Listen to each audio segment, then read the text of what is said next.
To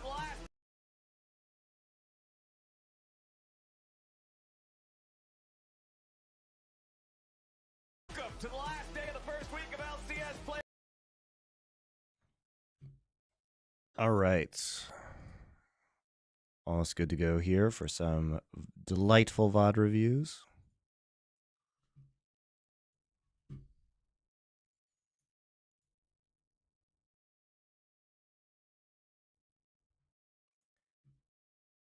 Everything should be going. Can you react to the VC? What's the VCS drama?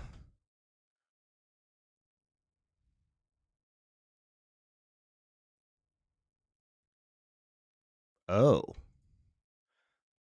Postponing spring split indefinitely?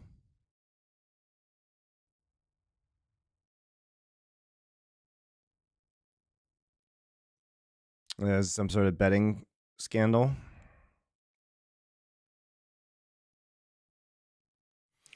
Well, that sucks.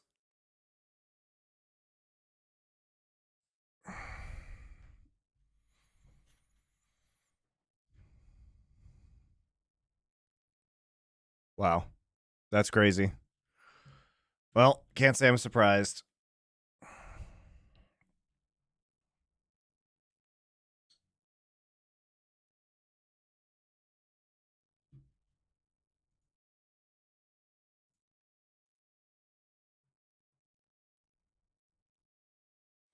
Gonna watch the Monty and Wolf show live, but it's something I listen to at work on Mondays. All right, well, you can watch this live and watch it tomorrow. There's no rush. Doesn't matter when you watch it.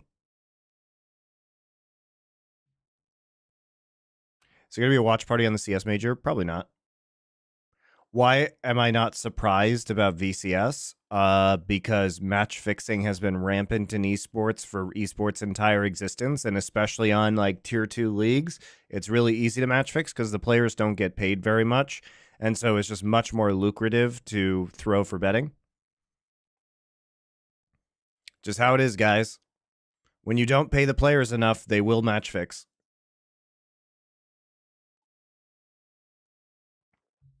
And I'm not saying VCS is underpaying the players. They're probably paying the players fine just according to the size of their ecosystem. But, I mean, we've had tons of match fixing scandals in Korea.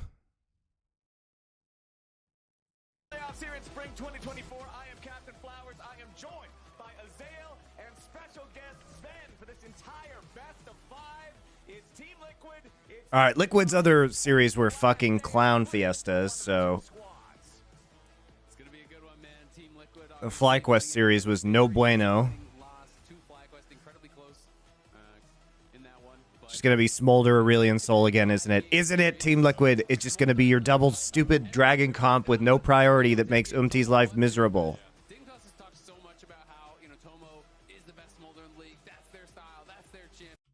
What? Tomo is terrible, and he's terrible at Smolder. All right, let's go. Talia Nautilus. Okay. I hate being right so much. I loathe this combination. This makes Umti's life so garbage, guys. You have no you literally cannot do anything as a jungler when your team fucking drafts Smolder, Aurelion Sol. You can't do anything on the map. You can't gank. It's the absolute worst.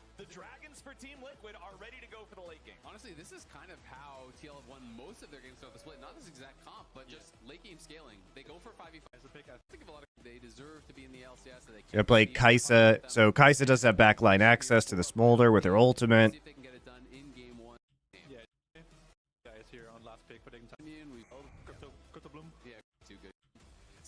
More backline access with the Lee Sin. Just blinding Renekton for impact. Super safe.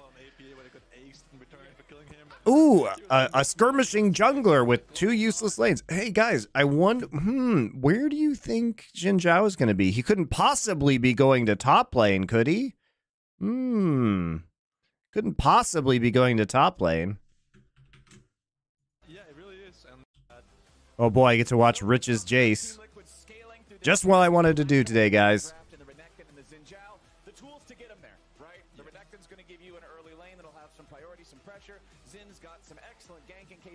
To make sure that he's protect these dragons as they scale up. Yeah, you gotta bridge the gap somehow, you know, between scaling and early game. And since Zhao and Rekton are pretty useless in late game, but they're really good in the early game. So I think perhaps we'll see TL just playing safe on bot side and just trying to go for the grubs early game, and just late game they go for the dragons.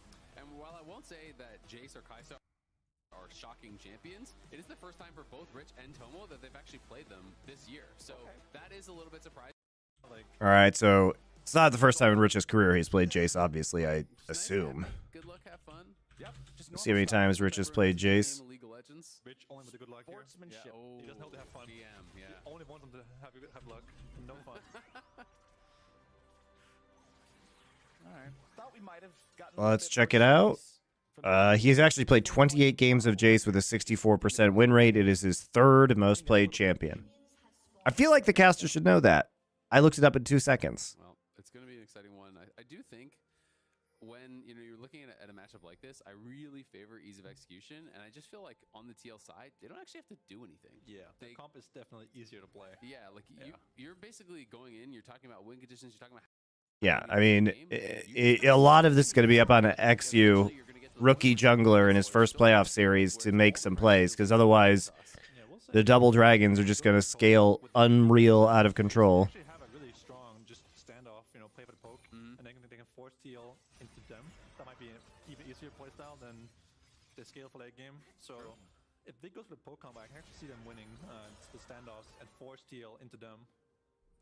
Yeah, they said this year. I know they said this year, but it is important to note that Rich has played a lot of Jace in his career with a high win rate. For Jace versus Renekton, Talia versus an Aurelion Soul that has no stacks early on. So what does this mean for the ganks, however? XU has been a big engine for Dignitas getting things done in games where they look good. He's usually one of the reasons why that happens. So I'm going to have eyes on his Lee Sin in this early game to really get these guys rolling and make sure they don't allow TL to play this free stacking game you guys are talking about.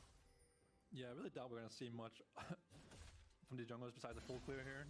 It is pro play after all, his first game of the series as well. So tends to be just, you know, a full clear and a crab and then a base probably. But I think XU, once he hits level 6 or once the grub spawner, I won't see him get active. He has 3 push. That's interesting. XU actually recalled in order to get... basically the entire early game. The fuck? Why would he recall after 3 camps to get a longsword? We saw River doing yesterday, where a lot of his jungle clears, he was actually doing 3 camps base for longsword, then go back out instead of. I guess so he can skirmish at crab. It seems to be a little bit more the meta. I was talking to some people about what they thought the advantage for that was, and it was mostly that if you think that you're going to be able to fight, immediately, you go for the immediate base, then you get back out on the map. Now you have this additional combat. Yeah, but you're going to be... So they're just going to use it to... this is interesting. They use it to invade.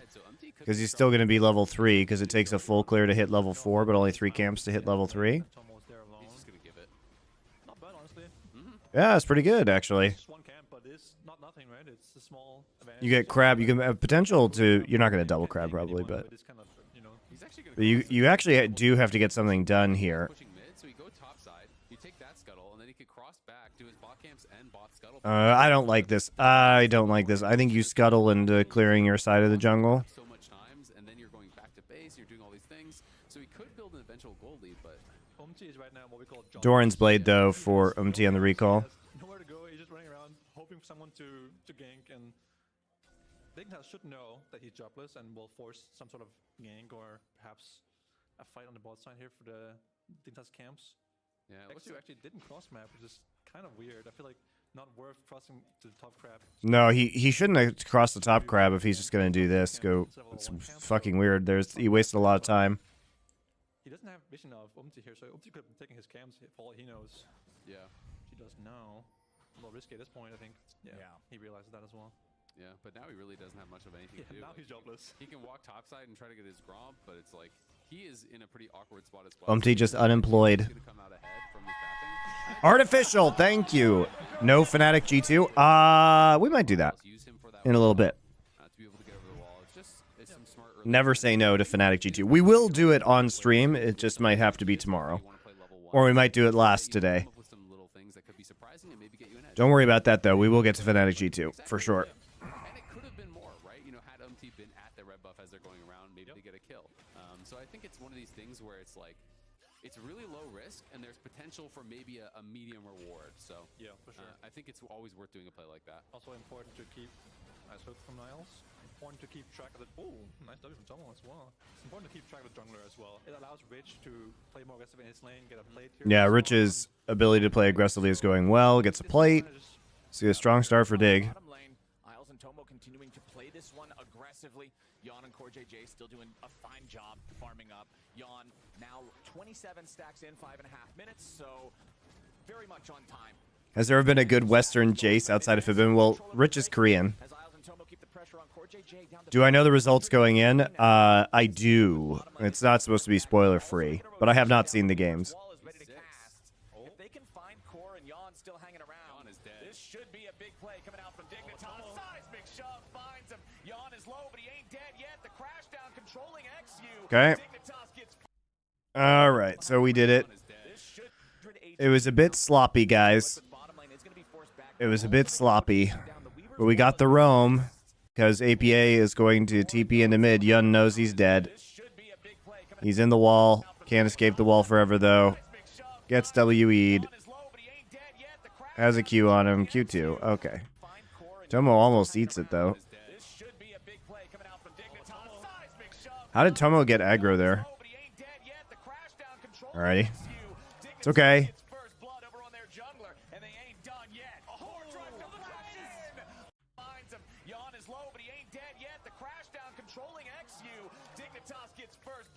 And coming back in for Core. Core tries to flash. Nice job, actually. Tomo reads that well because he knows Ignite is still up, so he instantly cleanses the Ignite before it could kill him. CoreJJ tried to be the hero, but he dies all the same. It wasn't clean, but he got the job done. Nice early from Dignitas here. Really Did cost Tomo both his sums, though. Double kill here for Exio. That was really well done. I mean, definitely a bit of a messy dive, but at the end of the day, the fact, like, the result is very, very good for Dignitas. Yon did this well, flying early into the wall to try to make it so basically Nautilus can't hook, so he's got to wait till after. Misplaces the hook a little bit.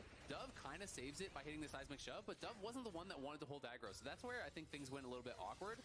Isles should have just ignited first and then thrown out the hook. Absolutely. Because if he had aggro, then Dove can stay in, you get those kills earlier, and I think the dive is way more clean. I think you definitely start with a CC spell in this dive. You don't start with auto attacks and then he flies into the Yeah, I mean, Tomo even picking up aggro at the start was really awkward. Attack and then the hook. It's just too easy, right? Just seismic shove into the hook other way around, but nonetheless, nice big task. And Tomo has bullets here, so he is going for the Umji must be feeling like shit. All his lanes are shoved hard. He's got no prio anywhere. Yeah, that's what happens when you pick fucking Smolder Blind Renekton when Jace is up and Aurelion Soul. It's so shit. It is actually the worst feeling ever as a jungler. Where can you make a play? You can't do anything. They just walk in, take all your shit for free in your jungle. You're just the world's bitch. And that pressure continues here in the top lane. Every time the camera has panned up here, it's just been Rich shoving in impact, putting some more pressure onto the turret, doing some damage to the plates. He's up about 10 farm right now. I mean, it's hard to imagine the early game going much better. You invaded, you stole the red, you got a dragon basically on spawn. They took the first dragon at 5:30, I want to say, which is crazy. Then you did a dive. You had already taken a plate top. You had already taken a plate bot. You had push in mid. Like, they've done everything. So this is going incredibly well for Dig. But it has to go incredibly well because the scaling is so crazy. Didn't get the grubs or anything. Didn't get any camps anywhere. He just didn't get anything. Yeah, and XU now got both of those kills. Are you following the CS major at all? Yeah, I was watching the first C9 game last night. Not going to spot that pink ward, unfortunately, as he doesn't walk past it. The coach right That's now. a demerit point for him. That's the coach right now behind. This stage of the major, though, early Swiss is not my favorite. So Zoom in on the pink board. This pink was walked over 10 times this game. I've been there. All right, Isles hitting level 6 now. That's what they were waiting on.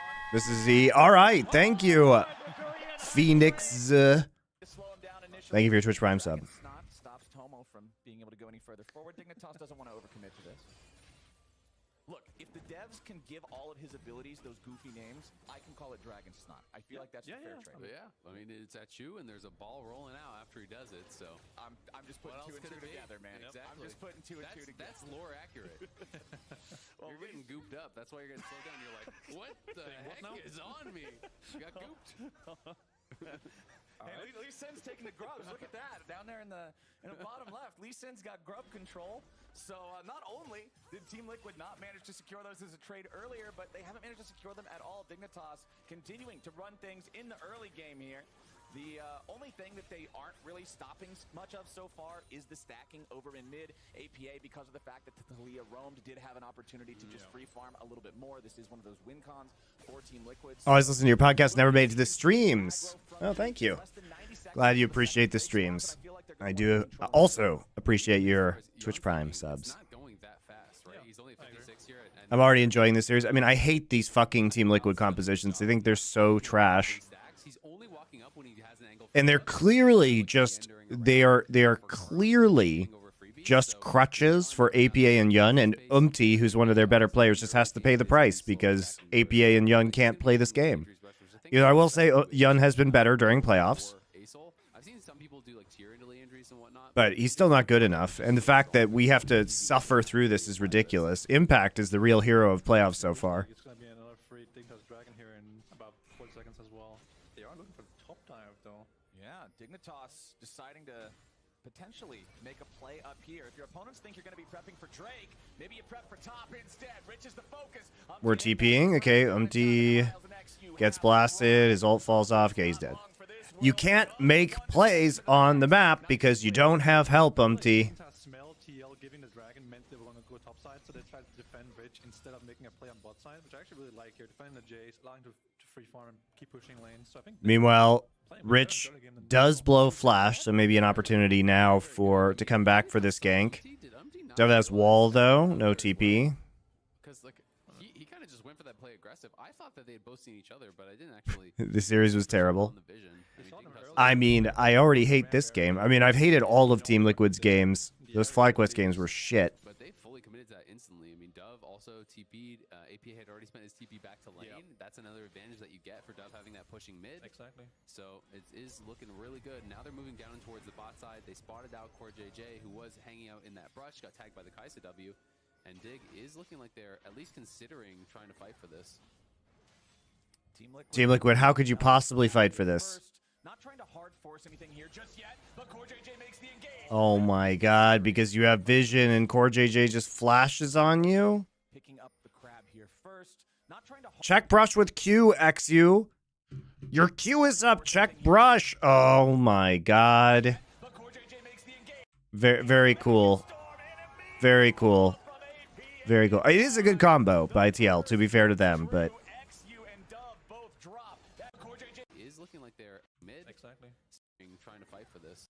Looking really good. Now they're moving down towards the bot side. They spotted out Core JJ, who was hanging out in that brush, got tagged by the Kaisa W. So they have a pretty good idea that Core JJ is in river, and they just don't check banana brush with Q from Lee Sin, or with Q from Talia. We're just gonna wander around in a circle.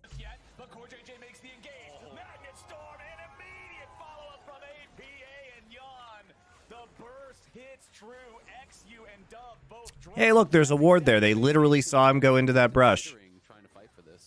There's a ward right here. They literally watched him go into that brush from Crab. They know he's in there, guys.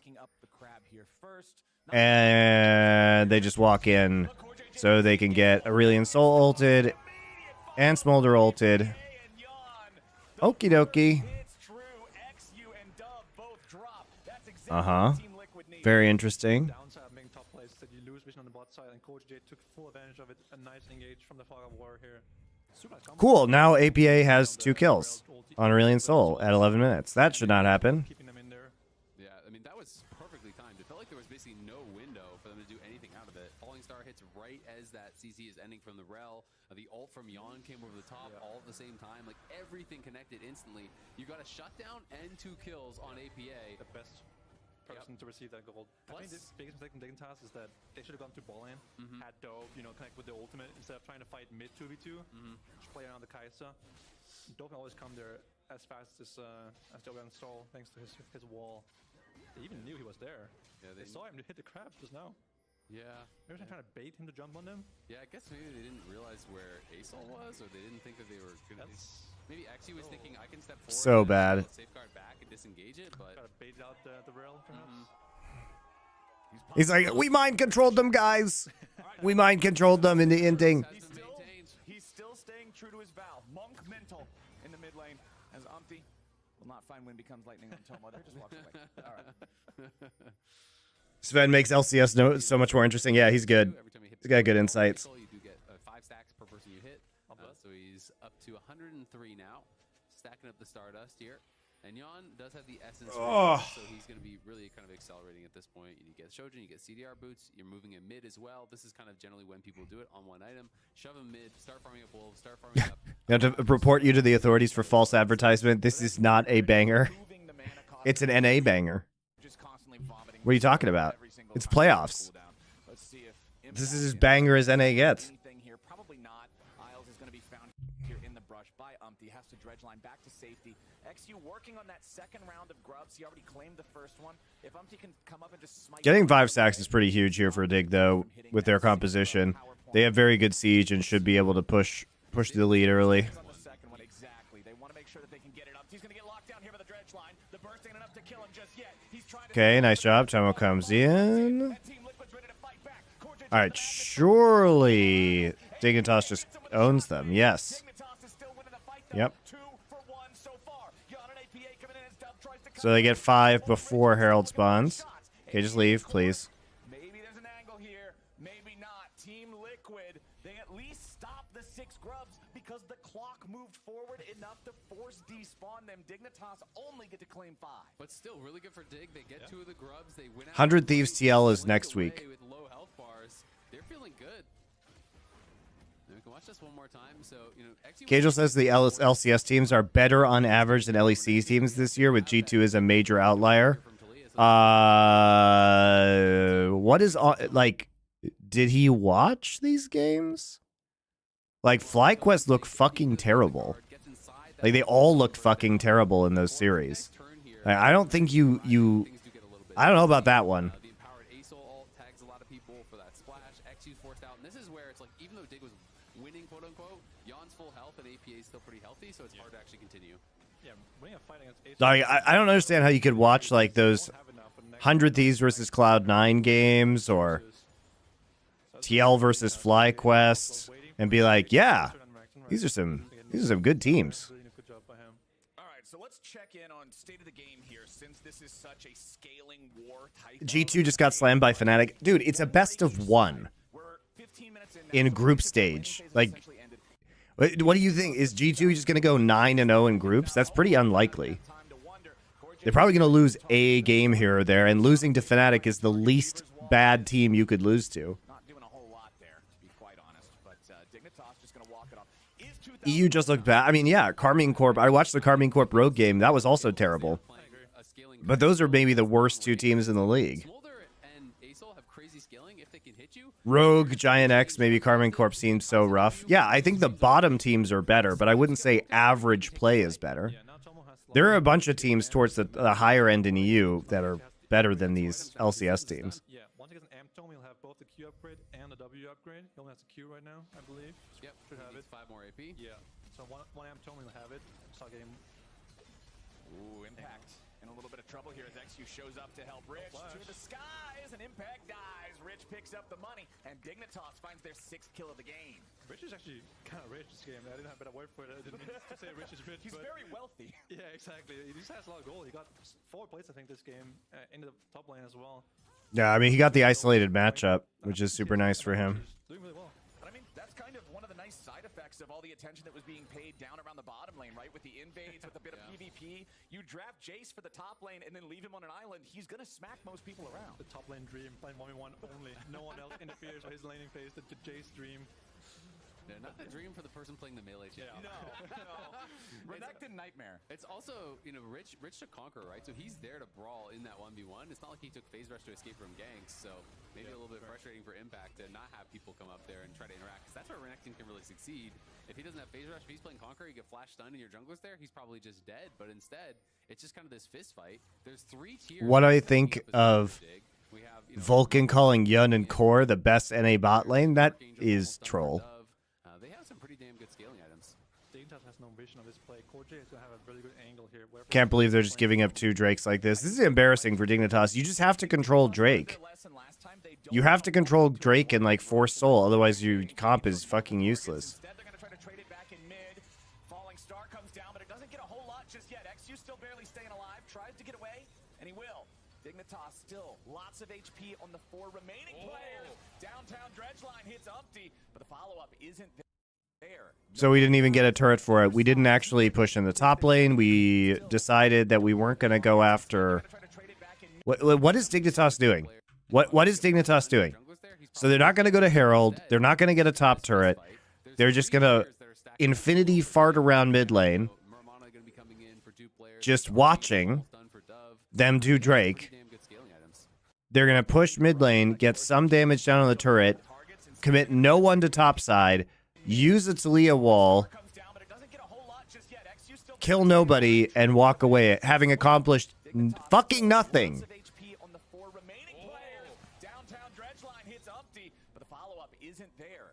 What the fuck? What the fuck? This is so low. This is here. You are trading nothing. Trade nothing. You don't get a mid turret. You use your Talia ult.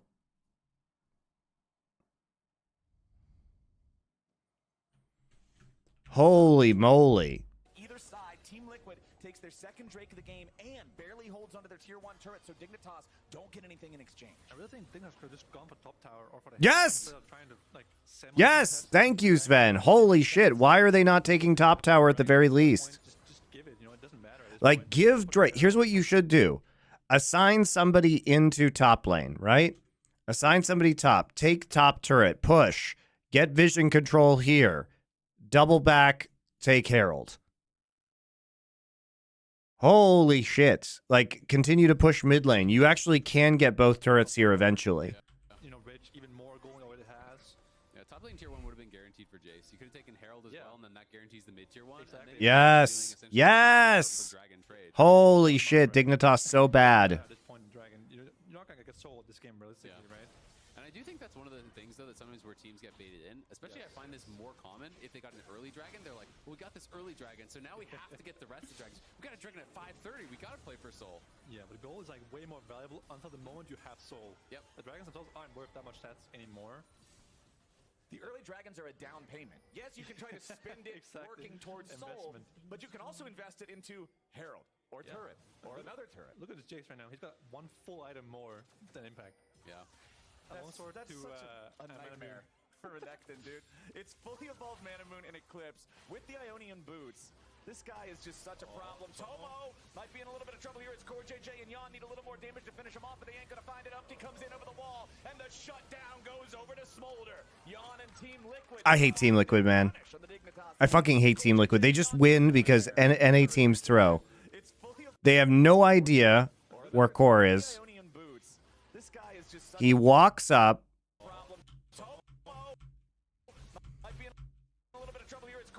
He walks up, eats Infinity CC, helps Yun get 1,000,000 stacks. Yun's at 184, by the way. He is going to be, like, what, 225 by, like, 22, 23 minutes now? Probably. Oh, just give him a kill. Good trade. Yeah, nobody actually take Herald, though, guys. Into the smolder, letting him try to kill the tower in his face. You could just wait and slowly chip it down. The gold is there for the taking. Instead, I mean, Core has been historically a very good support rel player, so, and he's having a good game this time. there was just no reason to die for that, I think. Yeah, Smolder, the biggest shutdown merchant in the game for sure. Now, almost 200 stacks almost at 20 minutes. We're getting there. He's on track to have it at 22, 23 minutes-ish, and then it's just going to be a problem. You gotta wonder if Dignitas thinks they're anything else. 23 minutes-ish, and then it's just Skins World Premiere? What is that? Dignitas thinks they're anything else scaled with how they're playing. You know, they're forcing Is Skins some kind of they're fighting mid-tower like new this. strip club? It was up the whole time. Yeah, I mean, maybe they came into this and their plan was to out. Is that where we, is Skins where we, where we get the yordles? Dude, I fucking love that APA tries to take this 1v1 against the Fed Jace as a soul. Literally just flashes. So thank you for the shutdown. I would like to be even more wealthy.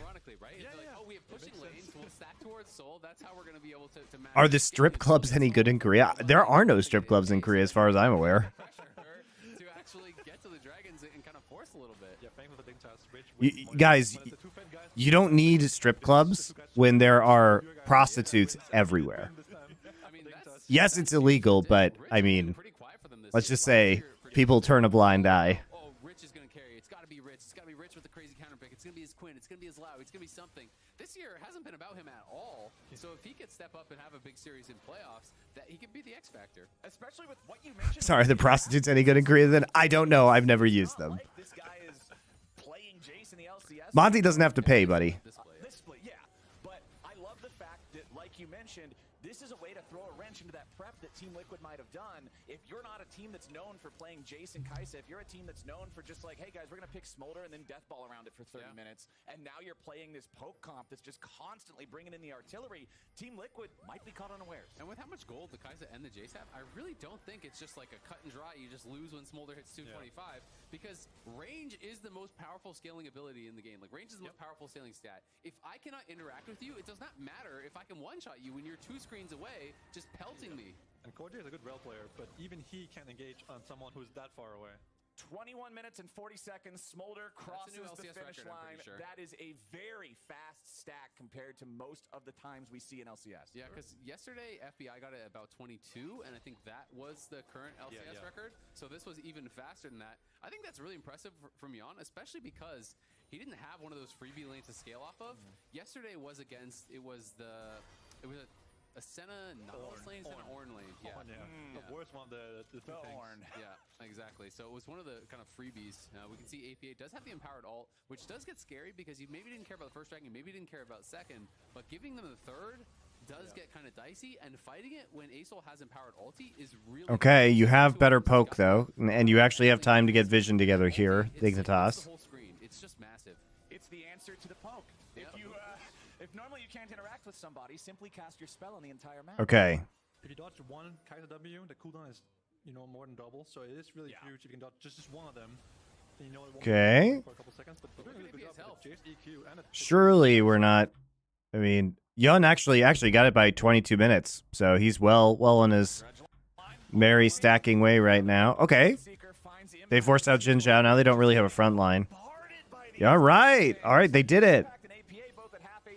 They did it. They successfully set up vision and poked. Textbook example of exactly what you gentlemen were talking about. That's what I'm talking about, man. It's one thing if you can actually get up on them and utilize that damage, but if you can't get there, you can't get there. Umti even had to use his ulti just to walk out of the fight, so they're gonna be able to take the dragon. So I think if Dignitas were feeling pressure before that fight, after that fight, they should not be feeling pressure. They should realize as long as we over-forcing and everyone's flashing. It's alright, it's NA, so inevitably Dignitas is going to walk into them and get smoldered. Ooh, opportunity finished for Jace. Huge upfront damage. how well they retook the vision there on Dragon. They didn't Alright, ult.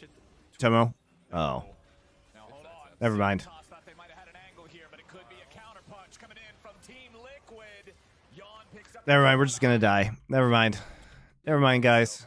I think Dignitas are in a good spot. They just need to keep playing it cool, calm, collected. most important. I mean, they think they're Renekton's in bot side, so they think they have this.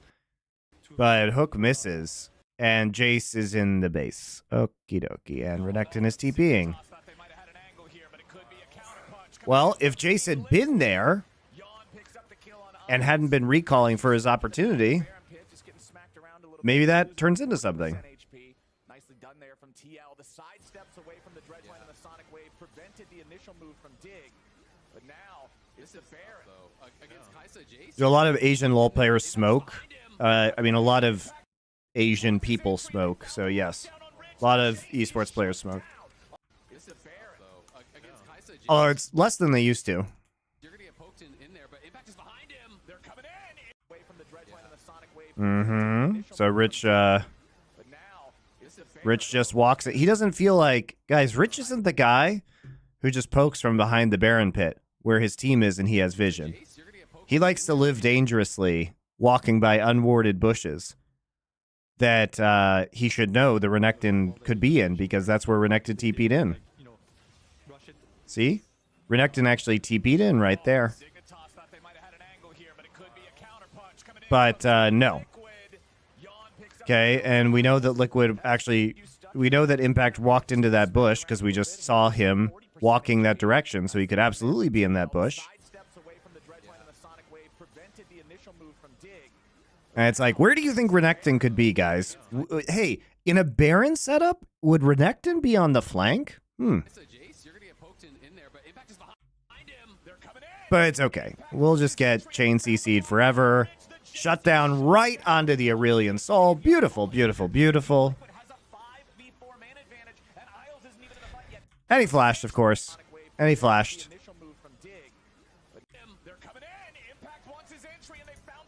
You gotta flash at the end to die in style.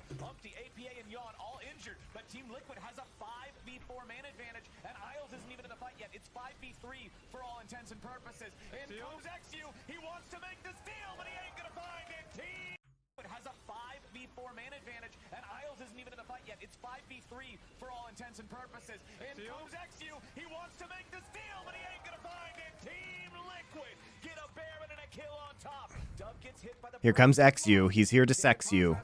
Except he's not. He's just here to int. And try for the desperation steal as his team loses. Kind of overforced there. They lost track of where impact was. They went way too early. Yeah, I agree. Like, look at how healthy it is. It's still over 8,000 health. You don't need to be walking in there as Jace. You can just be poking them over the wall and playing a more... I don't understand why he's not right up here, guys. I even think if Like, XU is here and you shot what the Blast fuck? And Void Seeker and everything all at once, like, you could just steal the Baron. Yeah, he even saw the HP with his Q. Yeah. And then kicks Umchi. And he should know that there's a strong possibility that Renekton is in that brush from everything that already happened. But definitely too early. Rich went down too early as well. Dignitas, it felt like a bit of a panic moment there. As Rich knows it. I mean, he was playing a great game. That's his first death. That's the winning coach, by the way. He's Spawn. Antiquus Tonitris. Thank you for your Twitch Prime sub. I appreciate it. Teal has made it to the point where they are really happy. Smolder has 3 items, same as the Kai'Sa, who was behind the entire game, and now he's suddenly ahead. Yeah, yeah. I mean, he got a number of kills there. Now they're getting... Yeah, Spawn's great. Now they got the Baron gold. Well, and especially Talia's not there, so that's like all their wave clear practically. Yeah. Talia's actually splitting in the side lane. I'm not really sure why they didn't have Rich. Oh, using his flash for no reason. Well, they're going to keep going. Talia's not coming back. Talia's actually going for this tier 3, so he's going to look to try to force someone to base. Asol looks like he's going back now. And Dignitas will lose a couple towers. They're definitely not out of this game just yet. This is obviously a pretty big swing, but... I think Sven must have a green card, guys. He's been here for so long. Play it like you did the previous one. And yeah, TL has more gold. It is going to be a harder game. He'd also be better than half the AD carries in this league. It's going to be your dragon still. And TL will have that Baron buff for another minute or so, but it's still about 1 minute and 45 until the dragon spawns. So you'll have 45. Yeah, Spawn is a great caster too.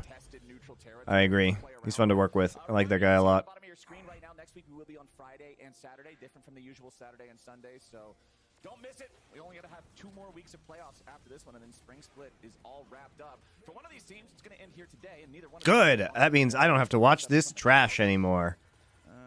Oh God, why can't it be over already, guys? Yeah, Dina's got to really be hating. I can't. I mean, Dignitas was playing a very dangerous game against the scaling. You really are walking a tightrope.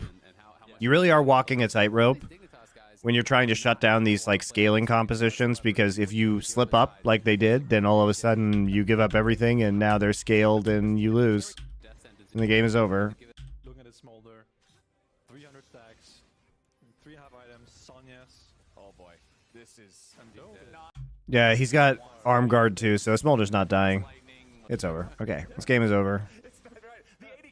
Come on. 3 miles away. I always kind of thought, I believe it is. Yeah, the real lore was the friends we made along the way. Do you think Draven is a good counter to the Smolder? You would have to smash lane so hard, because in the late game you have no range and you will just instantly pop versus Smolder, so not really. JJ, what are you doing? Core's in a bit of a strange spot. He's still gonna be kept alive. The skies descend, and Dig will end. Pop, pop, pop, pop, pop, pop, pop. Everybody go pop. Everybody go pop.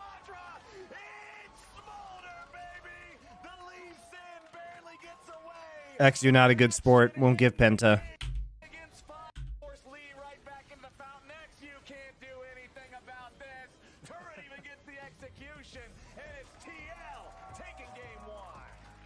Well, that wasn't great.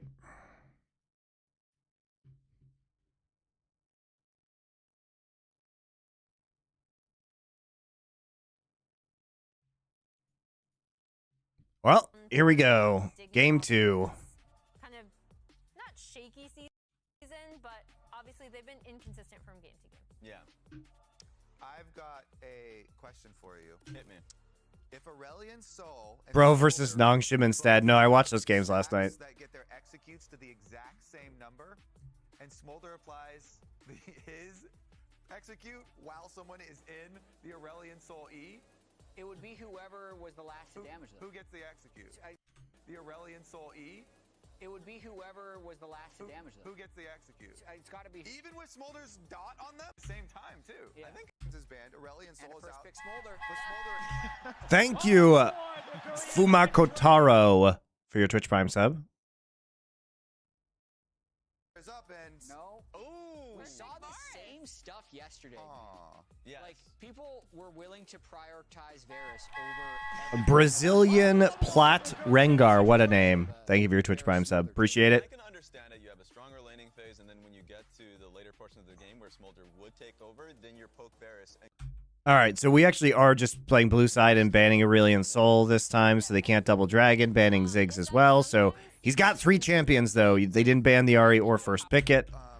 So they're going to get Ashe Varus. Man, they're going so hard and pushing this bot lane. They're going to take the jungle Rel as also. So Senna goes over, though. Senna not. They're still going to push super hard in the bot side. And what do we got? Wally Bear. So much that Wally Bear this is a pretty strong 2v2 because you can Q with Volibear into Ahri Charm. E, right? Sets up the charm super nicely, especially when you have pressed the attack, can do a lot of damage. Good single target lockdown with Ahri, Nautilus, and Wally Bear. But this is definitely a pick that's Silas. favor in the meta. get in Okay. Silas is very good with Wally Bear ult. Yeah, it gives MT a lot of options. The damage, with the Volibear. the damage that Silas gets off of stealing Volibear. Yeah, it's crazy. Of course, the setup and not. The damage he gets from Volibear ult is bonkers with AP. All right, Jax in the top lane for Impact. He has been one of his better champions this split. Also gives you, again, insane setup. This is their 2v2s. CL's 2v2s are strong. So like this 2v2 and this 2v2 very strong. So UMT should be playing around the top side of the map. Meanwhile, it's going to be pushing. Big dive potential here in the bot side. If Dove can steal Wally Bear ult, then he can also help with the dive. But much weaker 2v2s with the Rel. Volibear's ulti actually has a 125% AP ratio Yep. on it. So if Silas steals I thought it was 100%, but 125 is pretty nuts. His ult also does a lot of damage. Like base damage is like 300 or something like that. Actually a great one. The Ahri ulti is good as well. Yeah, super good ults, and it's gonna be a scrap on top side of this game. You have to land on them to get the damage, like in the center, but it's still strong. Scrapper as well. Might get a hand 30 this game. Who do you guys feel won draft in game 2? I think it's similar to last game where it's gonna be heavy execution. Okay. I think that has a lot of early game power again in this bot side here with the Ashe Vars. A lot of push, a lot of pressure, map hack basically with the Ashe E. Yeah. Dude, Umti must be feeling a million times better this game as opposed to his fucking like trash jungle game last time. It wasn't his fault. It was the fact that he had no agency. Now he has a lot of agency. Even if Jax decides Not in to bot, but the other 2 lanes. The enemy bottom lane is 2 marksmen. Hold on. Let's get ready. Charm flies out, doesn't hit any targets. Dignitas moving up as It's a big E from Wally Bear. Just absolutely wrecks 3 different health bars. Chunks them all for 100 there. Going. But yeah, Dignitas is undeterred. UMT has to try to walk away further now. Impact still just keeping an eye on these guys. Another Sky Splitter, another chunk. The game starts level 1. True. All right, Who needs to wait for minions? we're not gonna get Start fighting, cowards. a minion wave has 6 dudes in it. This conga line has 5 dudes in Yeah. it. It's pretty much ready to go anyway. Now that we've made sure level 1 isn't going to turn into a bloodbath, we got Kobe standing by for an interview with Coach Enatron. Thank you, Flowers. Yeah, I'm here with Dignitas. Enatron. Did we get what we want out of the level 1 there? I mean, definitely we managed to control the bot side river, so I think this is important for Ras and Vars to be able to play the game. So I think we're up to a good start here so far. So yeah, hopefully we keep playing the composition how we need to execute it. Yeah, how's your confidence in your bottom lane here? Obviously, Ash Varus, a lot of offensive potential, but if you get ganked a couple times... Yeah, I mean... No, they're not running double hail. That's interesting. They're running lethal tempo. We felt like we were really confident in the bot matchups. So they're not going to win as hard as they could in these trades. We're having really confidence in our bot, so that's why we're having this here. All right, what are your chances bouncing back in this game immediately? I mean, we just got having a really solid early game the game before, so really hopefully that we keep having this solid early game. And right now, no Smolder, no Aurelion Sol, so hopefully we're actually scaling this time. All right, deny them the dragons. It sounds like a good choice for me. Let's get back to the casters, because this game is not going to stop. The game is not going to stop, guys. Instant pause, of course. He cursed them. 2v2, starting off a little bit rough there for Isles. He didn't realize he was warded out, and he started support item. Yeah, lethal tempo is good if you want to scale with Varus into on hit. What is he actually going for the level 3 gank while they're level 1? This is insanity. Dude. Volibear's so strong at this level, though. He's so strong at level 3. His whole jungle should be gone now, though. Where's Rel going? Okay, so let's look at this. Ari drops a ward into Raptors right away. And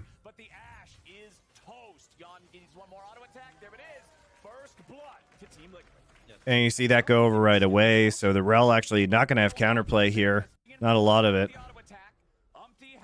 He didn't realize he was warded out, and he started support item. Yeah, he actually, just pulls this out right away. And he's literally right there. Flash in. Q, flash, stun, W. E gets the shield.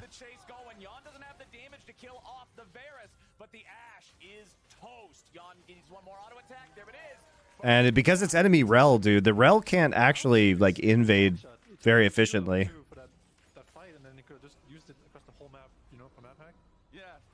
As a jungler, I really hate that ability. Yeah, these ganks should not be working, TL, because Ash could just take a hawkshot and reveal the entire jungle. They also had a ward on the chickens level 1. Yeah, Ash did not take hawkshot. Got flashed on. They weren't even level 2. Team Liquid in the bot side. And TL also saw Tomo ward the bush in the lane and out the sweeper, so there's no wards anywhere. Kind of disappointing early game from Dignitas. They had a ward on the wolves and on the Yeah, because they had the faker ward down. Let's see what they saw here. I'm curious. Thank you, Flowers. Yeah, I'm here with Dignitas. Start here so far. So yeah. So they actually do see him. They do see him start. I mean, this is really sloppy, actually. Sven's right, man.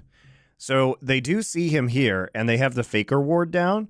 So literally, because he's not doing Raptors, he must be going right here, and they don't get hawkshot at 2, and they don't check. That actually is mega sloppy. That's a really good read by Sven. I wouldn't have caught that. A lot of offensive potential, but if you get ganked a couple times, yeah, I mean, so far, maybe they don't see him on the ward. Looks like it might be on the other side. Let's see what they see. A minion wave has 6 dudes in it. This conga line has 5 dudes in it. It's pretty much ready to go anyway. Now that we've made sure level 1 isn't going to turn into a bloodbath, see what they see. Standing by for an interview with Coach Enatron. Actually, I don't think they do see him. He's on the other side of the wall. And he walks around the opposite direction, so I don't think they see him at Wolves. So I don't think they see him.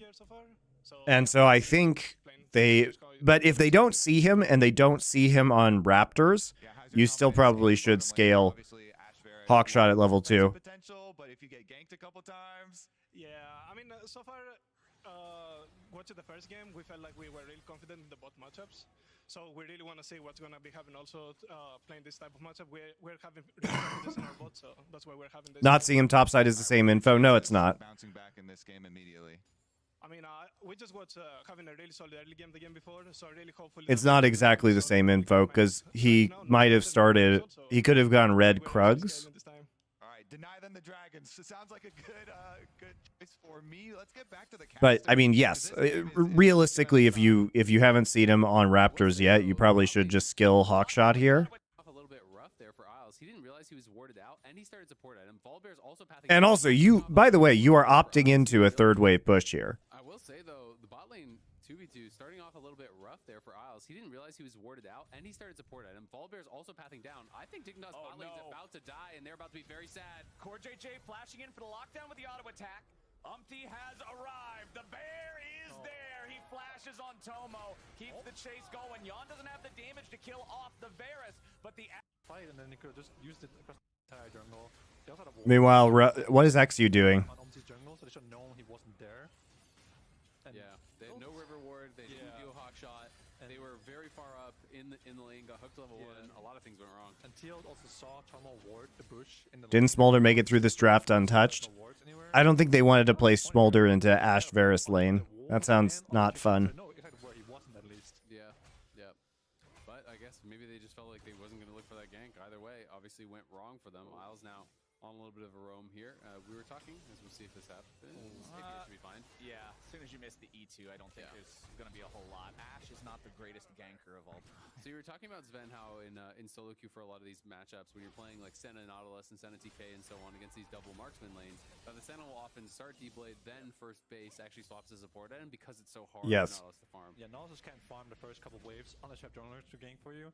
So the Senna starts the one's blade and he farms minions at penalty and he gets 400 gold for his support item and then he'll recall and buy Atlas.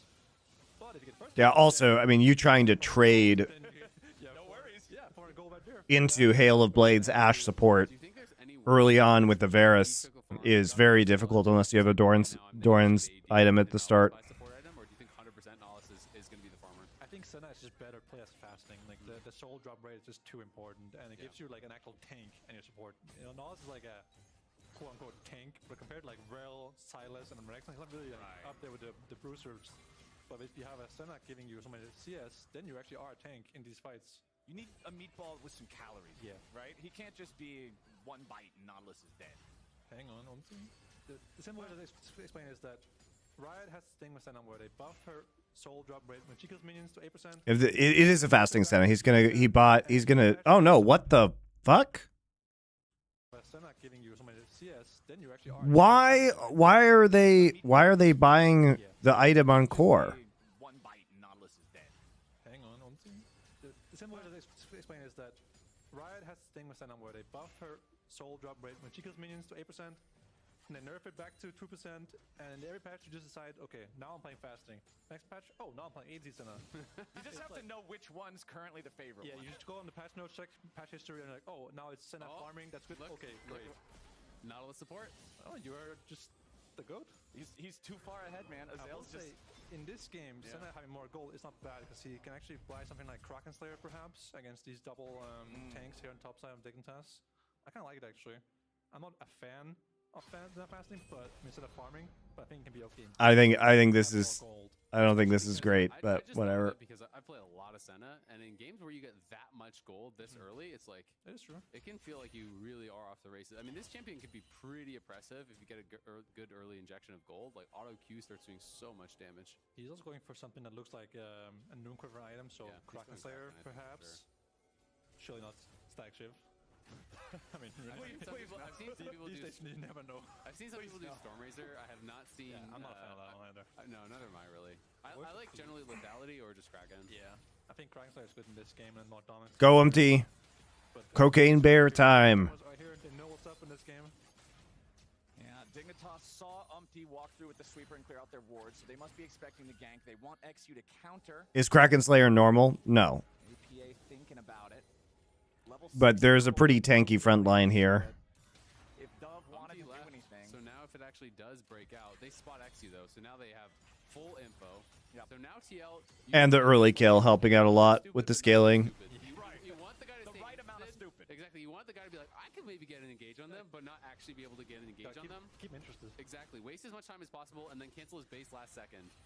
Is basically what you want to do if you can. They obviously don't have vision on him, so they can't cancel the base just yet. But Umpty's presence actually made... Oh, my God. Oh, nicely done from Core JJ with a... Is basically what you want to do if you can. They obviously don't have vision on him, so they can't cancel the base just yet. But Umpty's presence actually made... It's actually such a good pull from him. Nicely done from Core JJ with a dredge line there to stop the impact of the crash down. That was exactly what Team Liquid's bottom lane needed to do. Core was ready. He knew that there would be the angle. He dredge lines to stop it. The entire time, Umpty's just... Xy's been big useless this game. That's what they wanted. The red weapon made as well. And look at the CS now from between junglers, right? You know, Volley gets way ahead off of all this. He already made the early gank happen. XG spent so much time down here looking for this play. While he's doing Dragon, while he's farming more camps, while he's stealing away his red buff. Oh, no. So XG is going to get the bad news. Down a level, down a Dragon, down a couple ganks. That feels horrible. Monty, what do you think about Riot shutting down their card game Legends of Runeterra? Don't care. When is the next iteration of the Monty and Wolf show? We did it live this morning. I feel like Core's just sitting there with his finger on Q and his mouse by the bush, waiting for him to come out. Yeah, Umpty's presence alone made actually come down here to help his ball and crash the wave to avoid a game. And Umpty's like, yeah, I know it's going to happen, so I'm going to go do the Dragon. I think really well played by Umpty this game. Last game he was really behind in the early game. This game he's playing, I think, really well with the pressure that he has. Full 1v1 in top side. Rich in Dominus mode. Impact dropping his own ulti here. One more auto attack. Oh! Well, with the pressure that he has. Wow, that's a crazy fight. Rich in Dominus mode. Impact. Wow. Because he gets the... He comes in, he gets the Q off for the heal. Then he slices and dices. He flashes in. That's insane. Impact held his flash too. He literally gets next to him with the with his leap strike.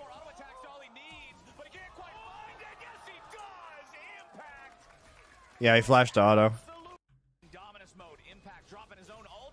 Because he didn't have his he didn't have any of his abilities up. His W was 10 seconds. So he just flashed to auto. Probably thought he could get it with Conqueror. Oh, that's bad. Gets the 1v1 kill on Rich. That is such a tilter for Rich, man. What a close fight. I thought Rich was actually going to win it. When he flashed back in, I assumed his Q was back up or something. Right. But he flashed back in just for the auto, and Impact just gets him. That feels terrible when you're playing these kind of matchups where you are supposed to be the stronger champion early. You end up losing out. We can watch it one more time. Impact was very low on mana, so I definitely respect Rich taking this. The ulti comes in pretty late from Impact, but then this trade here, down about 1% health, gets the empowered Q, then E flashes back or out, or rather E's out, then flashes back in to try to look for that final auto. I feel like if he had flashed in earlier, he would have killed him before the pot started ticking by Impact. He waited a second, he was hesitant. Rich is struggling this series, guys. How rough this is going to be now. You're talking about being the stronger champion early, going down to the Jax in the 1v1. He was doing so well at the start of the last game, and then had some bad positioning and died, which was kind of the nail in the coffin. Kind of feeling the pressure started here a little bit. You're also down one game already. You're getting out scale later. He's level 6 now. He's level 6. They're just ready to go. He's going to crash down right on top of Isles. That's your first target. And APA is ready to roam on over and guarantee Tomo's Dove stole not ult. Alright. Fair enough. Still a good trade, though. That is so worth a deal, though. Like, they don't care about Umpty's life. You know, I mean... It's Volley Bear. Just throw him under the bus. In-game, yeah. Exactly. In-game, yeah. They know. This Anna gets ahead. He's flying a Stormmaster, by the way. Yeah. Or Static Shift. Okay.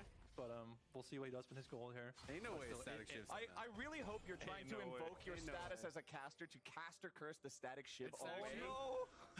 Oh no. I mean, Static Shift is cheap. That is the one thing I will say. It is a very cheap item. I feel like that's the one thing. I mean, Static Shift has wave clear, so I don't know. It doesn't seem ideal. People flame it, they're like, well, you should have bought this instead. Well, Is Volley just a worse Xin? No, Volley can outduel Xin in the early game. You do not understand how powerful early game Volibear is right now. It's a cheap, good stat item, for sure. It's not just about the zap. Against, Rail, Renekton, Sylas, you're going to be attacking on CD. Kraken will do twice the damage of a Static Shift in a team fight. Yeah, it definitely does a lot more. But at this point, I think it doesn't matter what he buys, to be honest. When you're this rich, you can just beat him with your wallet, no matter what is in your wallet. Yeah.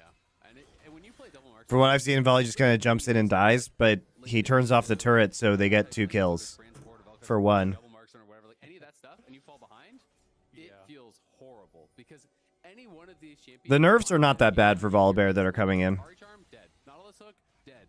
Jax counter strike, dead. It's it's just, it becomes so hard to actually play. Besides, you haven't actually seen the nightmare of a head Volibear where he can just like kill the entire enemy team. You know, he gets Sundered Sky and just like autos everybody once and just lifesteal tanks forever. Like, even if you're grouped up with your team, how are they going to protect you from whatever all this is? Well, XU's got a Knight's Vow, so maybe he can strap. The bot lane is really the story here because it was such a disaster early and the Rel got absolutely nothing done, even though Volley went for the level 3 gank. They already got Drake number 1 and 30 seconds until Drake number 2. I also say Merc's value pretty insane this game on both sides, especially for TL. Like, they got so much CC. That Merc Isn't Drain Volley super OP? Yeah, he's played a lot in top lane. You play Grasp and then build like, you know, Fimble Winter, Spirit Visage, Unending Despair. It's just like they can't kill you. It's funny. Losing lane with Varus Ashe is bad. Yes, it's not great. This was not the Dignitas game plan. They really wanted to win through the spot lane early. And now they have to deal with Giga-fed Senna. So the game is over, basically. That's what I'm telling you. Just trying to trade aggressively on him, keep him away. Versus XU again. Nobody willing to engage just yet. You want to find one of the squishier targets. As XU finds the angle here for the Magnet Storm, but Umpty's on top of Isles. They'll force him back with a Dawning Shadow over the top. And You don't win this 3v3. Not with the Senna this fed. Gets him away in bottom. Impact staying alive underneath the turret with just a little bit of mana, so he's not in much condition to continue fighting right now. Dove has stolen away the Ahri ultimate from APA. There's just stuff going on all over the map, man. That's still win TL though. Like, they win the sustain war here, so they definitely have a free dragon here. Yeah, that's always one of the nicest things about Senna, honestly. Is Impact, I think we're going to watch him kill Rich. Yeah, Impact used the tele. They win the sustain war here, so they definitely have. Oh boy, Rich thought he was going to be able to get out, but Impact just TPs on his head. Then Goomba jumps on him. Oh god, no. Oh, he saw that flash from earlier too. Oh, it's so terrible. Steve the Kind. Thank you for your tier 1 sub. Oh, so tragic, guys. When you're playing the early game champs in top side and bot side and you're losing. Hang on. Okay, APA. Might be in some trouble. It's Ahri ult versus Ahri ult, and APA's Ahri ult gets away from Dove's Ahri ult. Yeah, I mean, Dove. Yeah, Jax and Senna being ahead means this game is over. Spoilers. Big over. Let's check. Is there anyone that is up? Okay, he's actually ahead like 20 gold in mid lane, but top lane you're down quite a bit, bot lane you're down quite a bit, jungle you're down quite a bit, and you get outscaled. And it's like, when you're playing early game champion, Quality, 4 plates to Jax. which also have strong early games and are unbeatable late game, it feels so horrible because now you just know there's not really any recourse. Like, what are you supposed to do? You can't just be like, all right, farm it out, guys. Shutdowns. Yeah, like shutdowns. Objective bounty. You're coping, man. Why are they invading? Dignitas going for the invade. Core JJ's your target at the start, but they don't have enough burst to take him out just PTA on yet. XU. Under fire as he tries to walk away with the ignite still taking on him. Tomo grabs a kill on Core, and Umpty's about to drop here too. Another arrow in his back means burst to take him out just yet. XU under fire as he tries to walk away with the ignite. Does get hit by Asher and CC'd. And Umpty's about to drop here too. Another arrow in his back means Isles picks up the second kill. It's a 2-0 for Dignitas as they strike back. All right, all right. Surprised they actually win this one. You just know there's not really any recourse. Like, what are you supposed to do? You can't just be like, all right, farm it out, guys. Already had no ult coming into this. Objective bounty. You're coping, man. All right. Dignitas going for the invade. Umpty also just runs around in a circle and doesn't stun anybody. Just yet. XU under fire as he tries to walk away with the ignite still taking on him. Tomo to take him out just yet. XU under fire as he tries to walk away with the ignite still taking on him. Tomo grabs a kill on Core, and Umpty's about to drop here too. Not great, guys. They also didn't have either Volibear or Senna ults, or Nautilus ults, or Ariel. They had no ults, guys. They literally, all 4 players had no ults. And TL opted into this. They opted into this fight when they had no ults. And Dignitas had all their ults. So, except for Silas ult. They literally walked into a fight where Ashe just has ult. Ashe has ult right now. There's Rel and Varus ults up. They have no ults. All ults are on cooldown. And they're like, yes, this is the fight we want. All right. Dignitas going for the invade. Core JJ's your target at the start, but they don't have enough burst to take him out just yet. XU under fire as he tries to walk away with the ignite still ticking on him. Tomo grabs the kill on Core. And Why is the West still farming on Senna? I think it was just a product of what happened this game. I don't think that was the intention going into the game. I think it's because the Senna got super ahead from the early Volibear gank. Strange. Head scratcher. Yeah. It's one of those like, so why are we here, guys? RD carries in base buying his item and we're just dying. Yeah, gotta protect the blue. APA also didn't even have his ult, right? So they had they had no exactly. Ari ult. So definitely a tough fight for them to win. But good force from Dignitas though. They get something back and give themselves a little bit of hope at least. Another reminder, next week's games Friday and Saturday. Not Saturday and Sunday, Friday and Saturday. So don't miss Friday. Only 2 weeks left after this of playoffs, man. It's going fast. Finals weekend is going to be 2 weeks. Yeah, they started double door ends. It's pretty standard. That should be a lot of fun. I don't know if there's tickets available or not, but if you want them, better go check. Go look. You can tell us. We don't know. Umpty walking in, trying to steal away that blue buff. Shouldn't you know these kind of things? That's a question for We don't need Commissioner. a ticket. That's a question for Commissioner Mark. Oh, hell yeah. Yeah. Maybe you should know these kind of things. Yeah, You just, have a ticket? if you're concerned about tickets, send a DM to Commissioner Mark Zimmerman. I'm sure he'd love to just receive a bunch of He likes DMs. to handle us on a case-by-case basis, you know? I mean, we're on good terms, me and Mark. Yeah. Yeah. Okay, this is dead. Let's see. Volibear kills the turret with his ult. Here on the top side, Dawning Shadow comes in as Umpty has to disengage. Impact still tanking up here on the front line. He survives. Xyu's locked up. He's beaten down. Impact goes on a killing spree, but drops right after. Dignitas will at least pick that up thanks to the piercing arrow from Tomo. Yeah, but you get the tower. You can transition this immediately into Herald. Off the back of that, it's going to be the Herald off the back of that as well. Miles stepping forward. Tomo's here, so Dignitas want to try to potentially contest. Oh, they missed the dredge line from Core J. But it's going to be the tower off the back of that. It's going to be the Herald off the back of that as well. Miles stepping forward. Tomo's here, so Dignitas want to try to potentially contest. They missed the dredge line from Core JJ, but now Dove's ready to finish it off. He goes right back in. He finds Core. Dove's still at about half HP, but remember, Silas can heal even more after that. Dashing forward, nice lock up there from the Charm as Isles gets rooted next. But APA has no mana. To fight with. The Ari cannot do a thing. It's a shutdown over to Isles, and Dignitas down a man. Fight back. I'll stepping up huge there, fighting the 3v4, just dodging the red line right in his face. But I think Dignitas should have given up this tower here. They know it's low HP. Umpty is here. Yeah, I guess they just thought they were going to get there in time to be able to reinforce, but the tower dies instantaneously, and Rich just kind of gets burst down. By the time Isles and Xyu are here, the fight feels like it's already kind of over. They do get impact, though, as Tomo was able to snipe him out, so that was a pretty big shutdown for the Bears. He runs forward into the Smack. Nice dodge from Isles here, really, and there's a lot of space making here as well, giving his carries, space to go on and get aggressive as well. Yeah, I feel like Dove's playing these fights out pretty well also. I mean, they're playing it kind of risky as Core's going to die again. But it's like when you're down, you have to play it somewhat risky. You have to play it aggressive. Yeah, for sure. You have to have confidence in your hands. Nice and especially if you're going to play double marksman comps, it's like you can't just stand back and wait. You need to have confidence that you're going to be able to actually dodge abilities, constantly auto attack. Like, that's how this thing works. And we were talking about how the early game was looking kind of doomed, but Dignitas has made it a pretty spicy one now. 17 minutes in with 14 kills on the board. They are not willing to just let Team Liquid build this lead. Isles and Tomo go over the wall with a blast cone. Thankfully for them, because Umpty was right there. Rich and Impact now situated down in bottom, continuing just to farm up in that 1v1. It's going to favor Jax for the rest of the game unless something absolutely wild happens, as Yawn is pushed up pretty far here in mid. Xyu wants the angle on him. Crash down is Oh god, Xyu's rel is not it, guys. as Core JJ's ready to set him up to lock him down. But the verse Oh my lord. Xyu wants the angle on him. Crash down is not going to crash down where they Flash is out. Core JJ. jungler as Core JJ's ready to set him up to lock. He literally knocks everybody up because he gets the Nautilus ult onto Varus. It's Umpty taking the credit as Dove has to run. Rich right behind him, looking to block and protect. Tomo flashes back, but the Dawning Shadow flies out. Team Liquid, they got the one kill. It's the enemy jungler, and the Drake is about to spawn. Good sidestep from Yawn. He pops he had the move speed, and he's just kind of juking back and forth, trying to make Xyu guess which way he's going to go. Xyu does guess, and guesses wrong, ends up dying, so it's going to be another dragon here for TL. That's 3 dragons.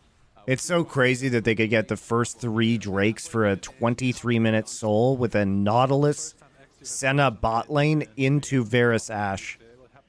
Oh my god, what a train wreck. Lost in the entire game basically against FlyQuest early in the season. And now here, even if he hits the engage, I don't think it's that good of an engage. There wasn't many people around to follow up immediately, so I think they could have just gone for the Herald instead, honestly, try to trade. I know it's the third dragon, but it's so hard to fight that position on these objectives. Yeah, maybe a little bit of a desperation engage. I'm a hungry raccoon that missed this series. Will this satisfy my needs? I think it will. I mean, XU I think has been really good when he's good, but he takes a lot of kind of risky plays to pay off. That's the rookie spirit for sure. But I like seeing people do that, right? I think you have to learn from there, and yes, there are mistakes that are being made, but at the same time, you don't want a rookie to go on stage and just play scared the whole game and do nothing, because I do respect the fact Zig, not particularly formidable opponents today. I mean, who thought they would be? Because we have seen teams like that in the past where they're the bottom type teams, and they just sit there, they slowly bleed out every game, they don't want to take any risky play, and it's just like waiting to lose. Definitely rather, learn by being too aggressive rather than one by being too passive.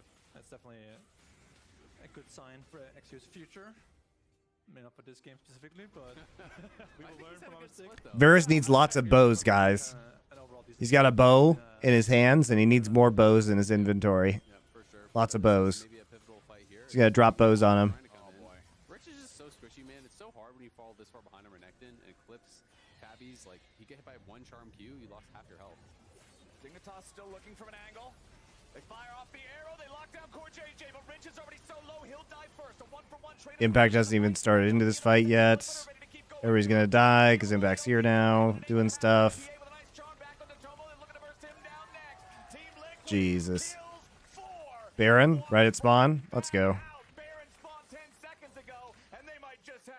They have Senna for heals.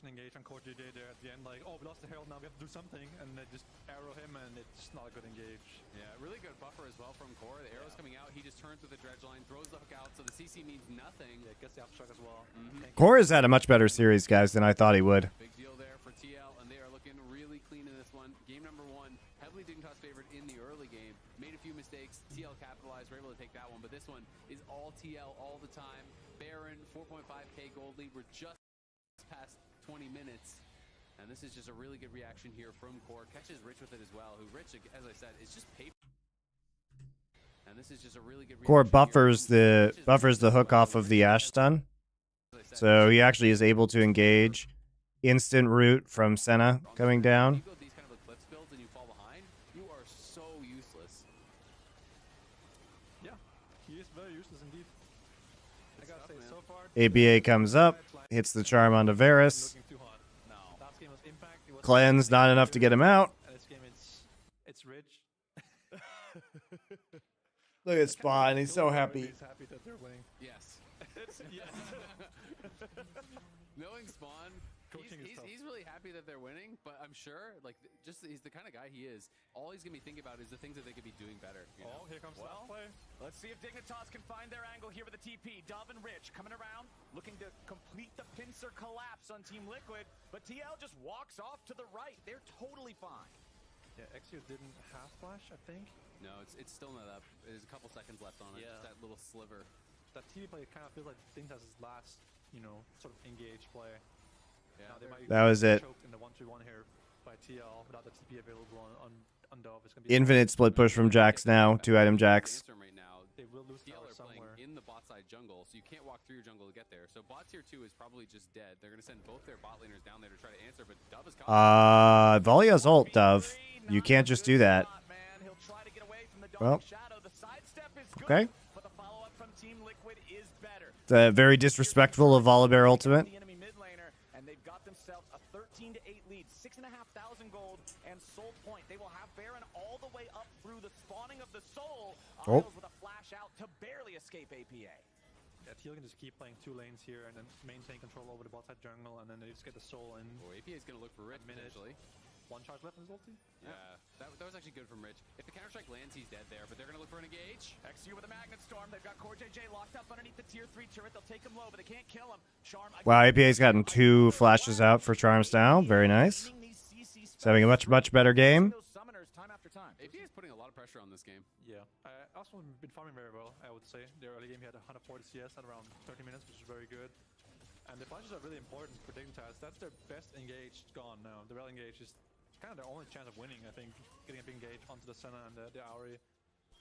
I think the arrows landing on, you know, the cleanse and R with ulti is kind of unrealistic. Yeah, it is really. I wonder how can Dignitas possibly win this fight now? Down 7k gold, they don't have position, they don't have any vision, they don't have any flashes on XU. How do they actually engage a fight here that will kill someone that matters? Going on Coach J does not work. They've seen that one before. Impact's TPing bot lane. He's going to come from the flank. And I think this could be hammer meets anvil. Yeah, Dove is going to be the first target here. If they start the bursting him down, there's no way this goes well for Dig. Umpty gets a killing spree. He's chasing Yun around. Rich is here. Has he gone too far? Yes, he has. Rich is tilted. He's in Tiltsville 100% after these last 2 games. After losing his giant lead in the last game and then losing that 1v1 to Impact, he's in Tilt City. And Isles is in Hook City, getting CC'd forever until he dies.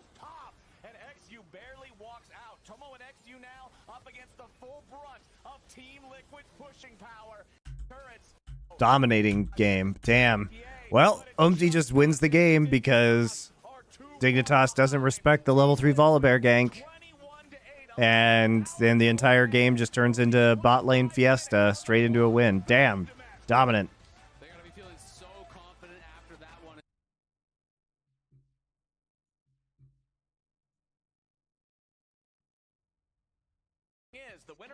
And XU is useless. True that. They're up 2-0 after our first couple of matches. Triple marksman ban. It's going to be the perfect. Dignitas on blue side. Senna, Varus, and Callista. So are we still going to first pick Ashe here? Ashe? Nope. All right, so now what is he going to play? They didn't ban Aurelion Sol or Ziggs this time, so he's just going to get one of those for free. Rel, take it. Okay, well, it's Ziggs time, I guess. Ziggs time directly into Ahri.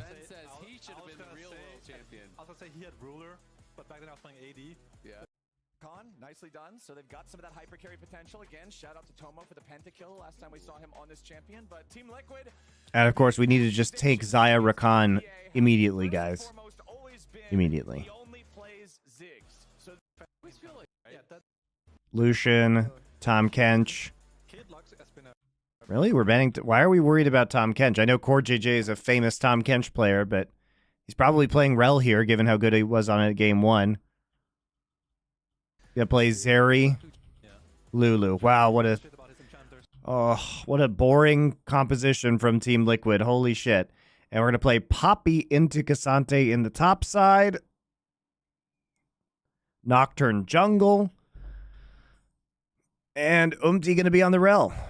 I mean, Nocturne jungle should get free farming here until 6 and then should be able to make a play. But wave clear, pretty ridiculous from Ziggs. It's gonna be a very passive early game once again for Team Liquid.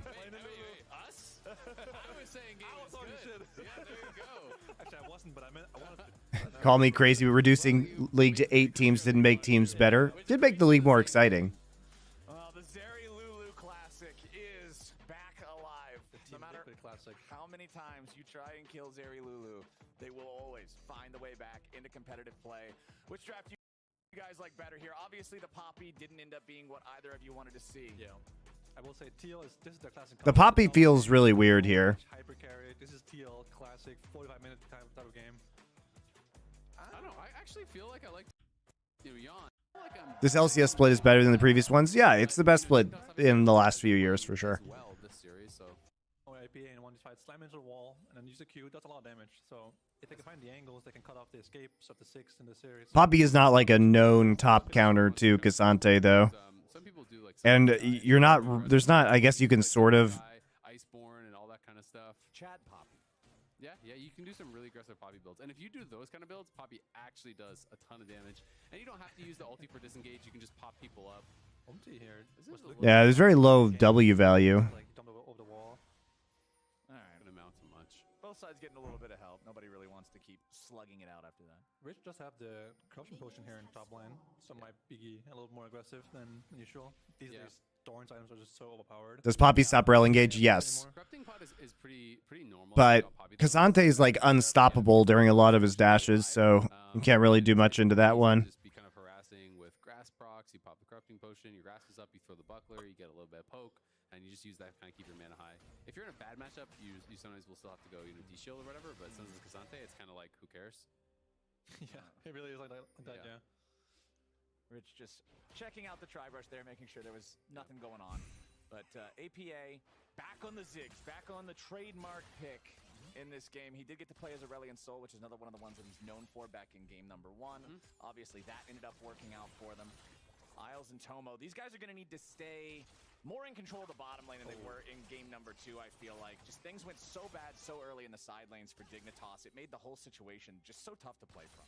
Yeah, in this bot matchup, if you use Arcane W and you don't kill someone with it, you will lose push immediately afterwards. So I think you gotta have a really good engage with it if you want to start W. Otherwise, Curious is better, because now you're in this situation where you can't walk up anymore, because the cooldown is so long, right?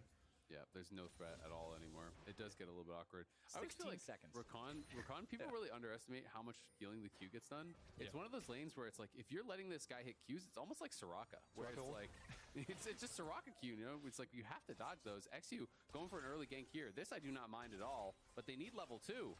Yeah, XU's like, what if I was the one who ganks early this game? XU shows up, Dustbringer doesn't hit. Yeah, Yon and Core are just gonna... Except he's playing Nocturne and not Volibear, so it doesn't fucking do anything.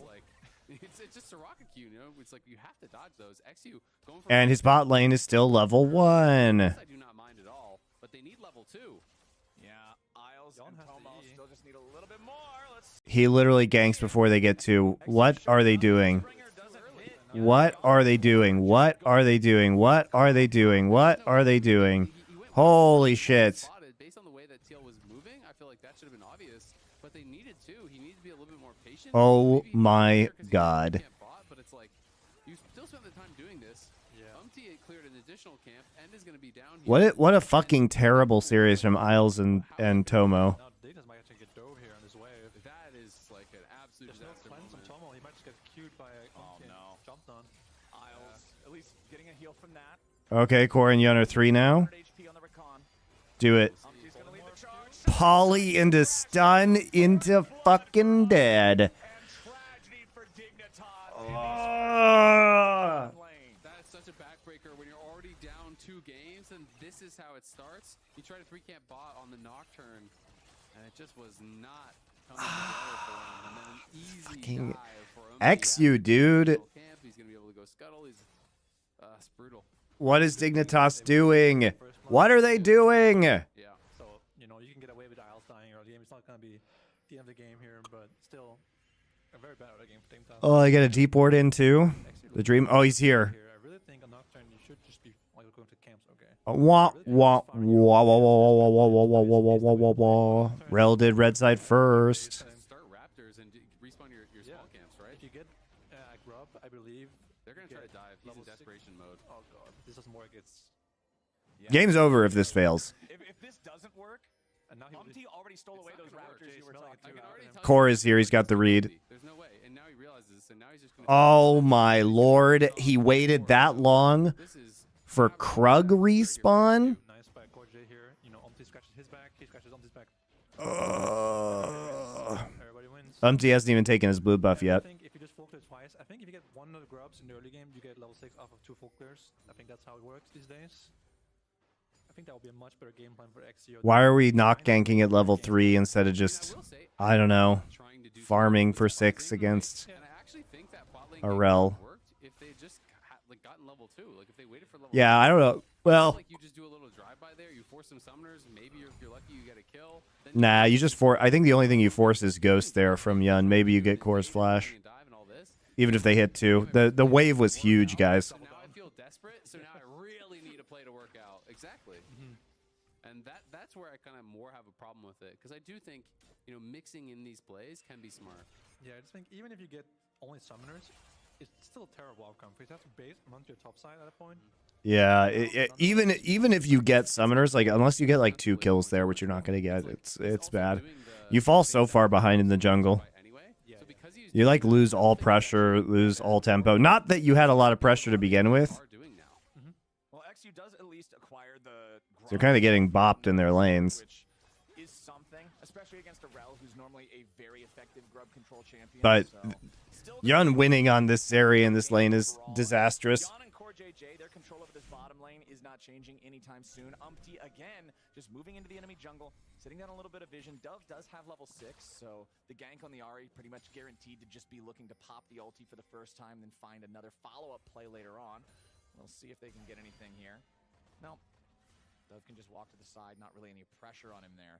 As XU might be able to make an entry up here, but Impact going in for the solo kill on Rich as the Poppy flashes away. Impact still after him, needs that third in Tofo strike. There's your Pathmaker, there's your Playmaker. Rich doesn't even have an opportunity to use Poppy ult, I guess. Rich as the Poppy flashes away. Impact still after him, needs that third in Tofo strike. There's your to pop the XU might be able to make. Dove can just walk to the side, not really any pressure on him there. As XU might be able to make an entry up here, but Impact going in for the solo kill on. Yeah, doesn't have W, doesn't have Q, doesn't have an angle to E. Alrighty, well. Impact takes him down. Kind of picked up, losing 1v1. Not ideal. Good look for Dignitas. Yeah, it's tough. It's kind of just like last game, right? Where they lost both side lanes very, very early on, and now it's going to be incredibly difficult for them. Even used his flash, Ghost is a shorter cooldown, so that feels a lot worse too. And it's going to be Umpty just starting up the dragon now. Bot lane has full control. Top lane just died and there's no TPs, so no real way for him to answer. They know that Dove base, he has no TP either. And Syle's going to look for a little bit of trade, but it's going to really amount to nothing.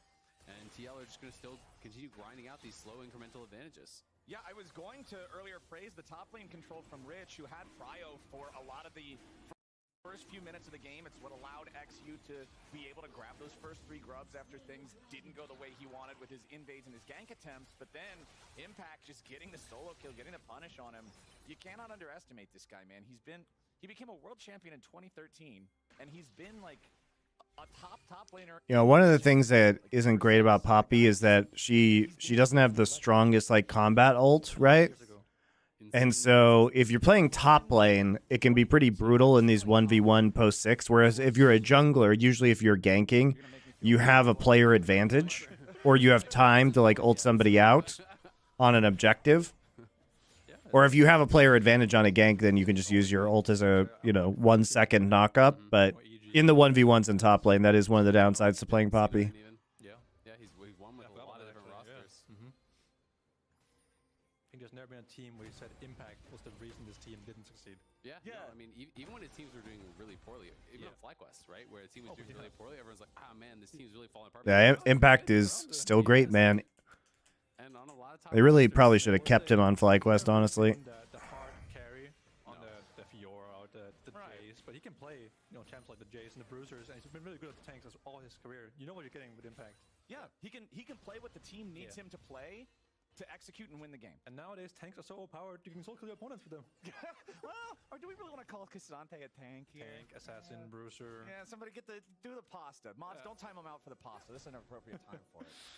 Core JJ on his Lulu, just roaming around, trying to be a nuisance. It's a 1,000 gold lead for TL. It's not the end of the world. The second set of grubs are spawning here in about 20 seconds, so we'll see if they can test for those, if they want to try to control them. Top side, River, Vision, there's not a whole lot of it from either team right now. Yeah, once Rakan gets level 6, it's where XU and Isles need to start looking for plays around the second grubs, perhaps. The mid lane is also an easy target. AP is kind of immobile on the 6. Not that immobile, but he's long range, so they can push mid, they can open up Dove to move side. I think Bwipo is better than Impact. I don't know about that. I think Impact's stability is so key. It's just the consistency. Bwipo is so flippy at times. I mean, you watch that series he played against Team Liquid, and I don't know. I'd rather have Impact. Umpty's just walking on through. Not too worried about it. Isles looking for a potential engage, but Yon's ready to just go after him. Zeri ulti gets popped. Tomo back underneath the turret. Meanwhile, the 2v2 back up in the river as Umpty gets the kill on XU. This is not going Dignitas. It's okay. Team Liquid can just win on both sides of the map at the same time, right? That's how this works. XU can use his ult like that. Yep.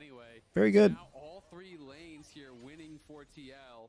Umpty going to take this time to start up the grubs. We can see Rich is heading over there to try to stop him, but TL could actually reinforce. Rich uses the yeet button to get rid of him now as Yon has to flash back. Isles and Tomo trying to make a move. Enough damage on I mean, the real move would be to Cloud9 to get Impact during the offseason. That would have been huge for them. They're probably fine just taking the back here anyway.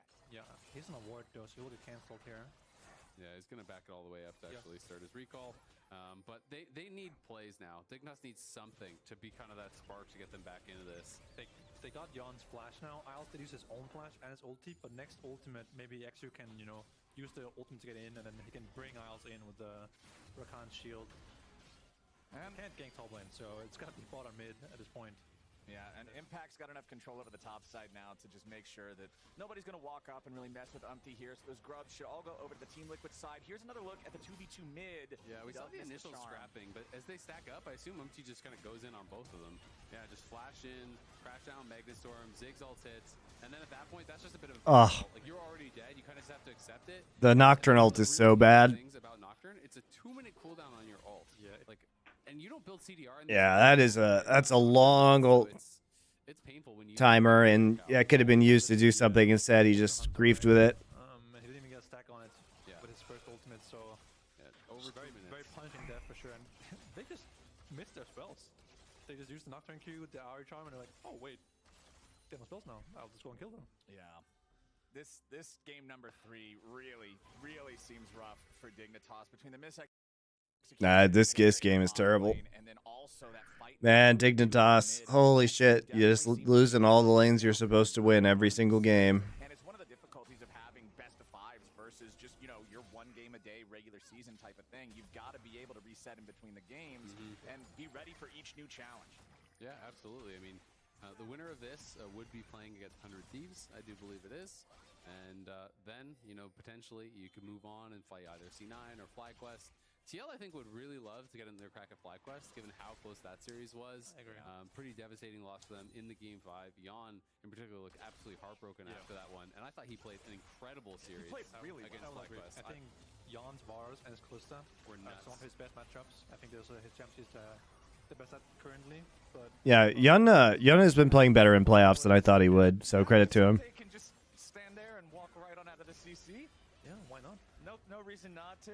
Is Ziggs picked to deny global gold and insurance for Zeri scaling? No, it's because APA can't play meta champs.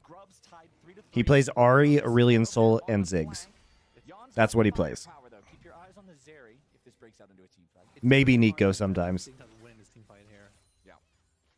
Yeah, it has to be a perfect engage and a one-shot on one of the carries, right? But like when you're behind, it is very But Ziggs is the perfect NA champ because he can just wave clear until the enemy team throws, so I don't even hate it. XU goes in. They immediately try to force Jan back. Okay. The poppy ejection as Here comes Impact. Isles is low. There's a ward behind XU. XU goes in. They immediately try to force Jan back. There's the poppy ejection as Impact is coming in with the ghost. Isles is low. Poor JJ flashes to pop him. Jan shoots the zap through the wall, and Impact is still in hot pursuit. Tomo and XU still trying to get the distance, but no, Jan with the execution on the Zeri, man. This guy just crashing him down with the lightning. I mean, TL is just stomping him, but Dig, poor target selection there. You're going for the Zeri who's against the wall. He also plays Talia. Yeah, he's alright at Talia. Right over the thing. He's immediately out of there to safety. It needs to be the Ziggs unless the Zeri's out in the open, but look where he's standing. Look at Tomo as well. There's no follow-up. Who's gonna kill this guy? Yeah, this is a terrible engage. Spells. Who kills him? Rich? Yeah, there's just no way. He's trying to hammer as well. Dove as well. Look where Dove is. Yeah, He's over the Dragon Wall. It feels like Dignitas. The pressure is definitely getting to them. The pressure's getting to them, and there's not really anyone to pick up, you know, the leadership position here in the team. Yeah, Feels like force engages. The pressure's both your getting to carries them. aren't even there. They're back against the wall. Such a troll engage. Turn ulti now with not even like you were talking about a stack of ultimate He knows hunter, it, and yeah, you can see the frustration on his face. Yeah, Spawn looking like he's just kind of chilling. And on the other side, definitely looking stressed. Definitely a tough spot for At Dignitas. this point, if you're Dignitas, I don't even know what you can do. I think you can go on side lane and hope that APA dies to Nocturne, but Yeah, you have to hope for mistakes from your opponents and then try to capture. Can we move on from the APA experiment, please? Yeah, I agree. it's really hard to kill They have an import slot. This is inexcusable. that's winning. I mean, Yun is also bad, One would lose, which is APA in this case dying. but at least he's been better in playoffs, whereas APA Got match already. doesn't look like he's developing as a player, and they really just have to Like all They really just have to bend their drafts around his weird-ass champion pool. Caught out sometimes and ends up making that path back into the game like you guys are talking about for the opponents. And he's been playing the team. This is his first full split? Yeah, dude, you can tell. In the last game, and now with these Ziggs ults, he's playing patient, he's playing safe, and he's just delivering the consistent damage the team needs him to. Also been doing his best Joey cosplaying and farming really well. Like, it's like one of those things where Zeka just needs to go to Kwangdong at this point. He doesn't need to be on Hanwha. That's ridiculous. Not that good. He gets inside his own head. ABA can go to Dignitas. What he can do when he doesn't talk. Yeah, it's crazy. He has like 3,000 more APM that's not being spent on speedrun Time Racer. He just turns into Chovy when he's not typing. It's crazy. And here the Herald, of course, with the 6 is a great combo. It's going to give them at least 1 tower with that crash. The 6 Chessel charge, giving you a free tower. We've seen what we need to see. Players don't suddenly become a lot better most of the time. It's very rare. He got gapped really hard by Jensen. Jensen definitely gave him the smackdown. Obviously, Dove, is a different mid laner, but still to be able to have a really good series, I feel like it's fair to say, he's up there as one of the top, if not the top performer from TL in this series so far. His ASOL game, he got out to a good start, was really strong. The Ari game, it felt like he wasn't missing any charms. This game, it's been a quieter game, but he hasn't really done anything. Are we really saying that APA is playing better than Umti and Impact in this series? Are we really saying that? Are we really saying that? Are we really saying that APA has been the best player in this series? He has been the worst player on Team Liquid in this series. Core JJ had great engages on Rel in game number 1. Yun and Core have been winning lanes that they shouldn't win. Umti won the last game. The Ari game, it felt like he still to be able to have a really good series. I feel like it's fair to say, he's up there as one of the top, if not the top performer from TL. He is not the top performer on Team Liquid in this series. I'm sorry. What are you talking about? What are we talking about? Are you serious? Impact has 2 solo kills in top lane. Core has also had a really good series, had some good engages. Oh yeah. Holy shit. Holy shit. But the first game was a bit of a stinker. Oh no. Rich missed his disengage, and that means Impact's ready to go in. Runner. Yeah. But the first game was a bit of a stinker. Well, oh no. Rich missed his disengage. it's so hard to play Poppy because if the Cassante plays well, this is why I don't understand this matchup, because you can just actually unstoppable Poppy's ult if you're Cassante. You know what I mean? He's still going. It's very hard to play Poppy into Cassante, I think. Here comes Cassante. His W's back up though. All right, Rich lives to see another day. That's just cringe. Too cringe to death. Too cringe champ right there. And here comes the nice smite. All right, they'll stop the Herald from getting the second charge, but again, the things we're celebrating for Dignitas are they're not. Time to replace APA with MLA or Chicago. Nice joke. I appreciate that. With control over the lanes, it's still Team Liquid knocking down the mid lane tier 1 turret, the bot lane tier 1 turret, and taking control over the enemy jungle. Yeah, this is a pretty big gold lead out.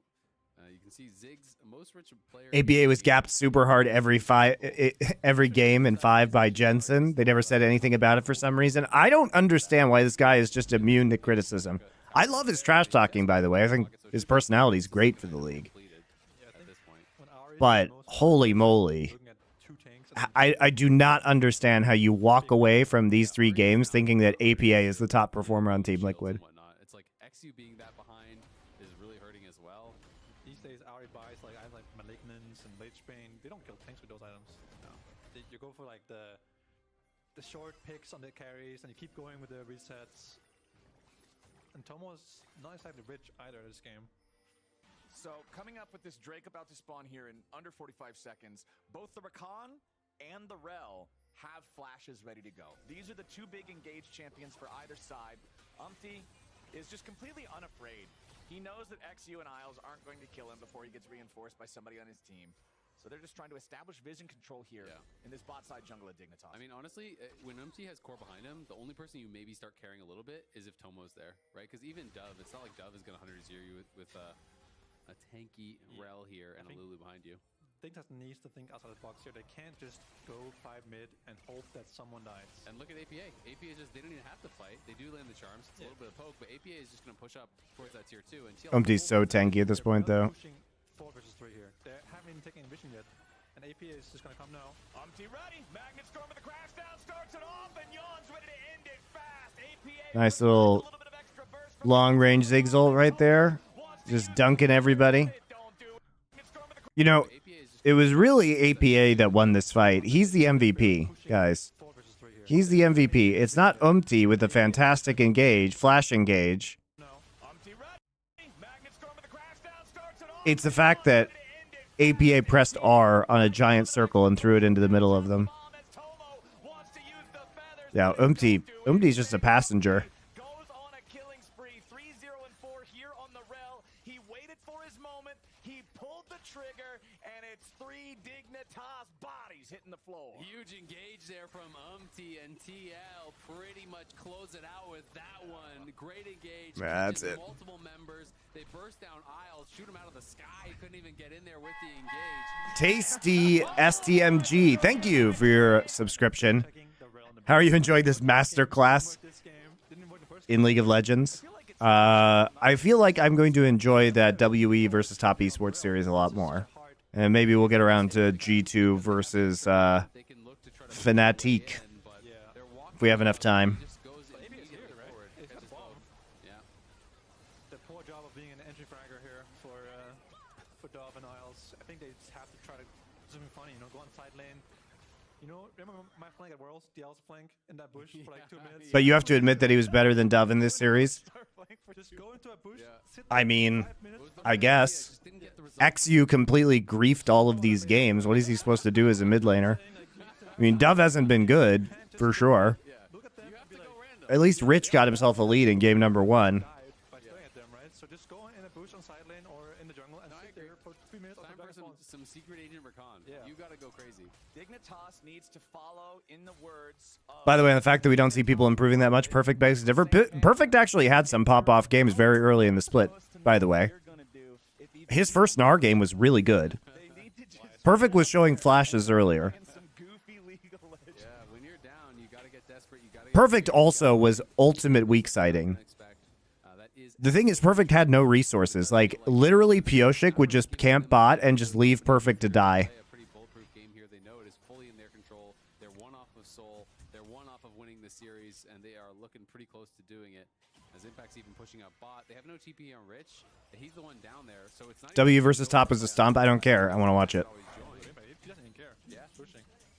I will say TL's I saw some of the FPX versus RA game yesterday. strike and what they can. You know, they have spent the entire game defending APA and Yawn. They know that's the carries. It was nice to see a series where Milky Way doesn't have to Giga carry because it makes you have more hope in the rest of FPX, actually. As weird as it is to say. I'll also say this.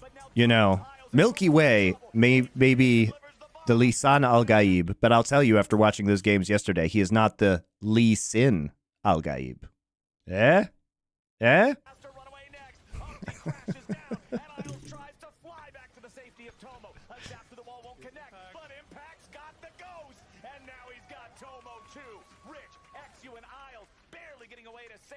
And Team Liquid, they weather the storm, they survive. That's a pretty good joke, guys. They march over to Baron. They almost got Yawn. Even if they kill Yawn, it still wouldn't change anything, right? They still will get cleaned up by APA and Impact at the end there. So Rich and XU seeing if maybe there's some kind of a miracle. XU has no ulti, he has no flash. There's no way to even get in and try to contest this. I feel like this is Terrible day to have ears. You loved it. That's a good joke, guys. He might just get first down. Okay, Impact got a little bit too hypey there. Team Liquid will lose their top laner. That won't feel too great not having the Baron there set up for him. Yes, I can tell you have 2 kids. At least 2 kids. 2 kids that I know about. not that broken. The champion has been nerfed multiple Just a little happy gaming from Impact there. He wins those. There you go. Yeah, that's the worst part. But I mean, again, like Dignitas just staring at Teal in their face, and it's like so hard to disengage on. Even if they hit him with everything they have, Yeah. like a 4 versus 2 for the most part of the fight. Yep, just get kited out by Zeri infinitely. He's always staying close enough to the wall that he can get over it, and we're back to live. Yo, maybe caught. We're right back in there, but Yawn Turns out Wild Growth is pretty good against dives onto Zeri.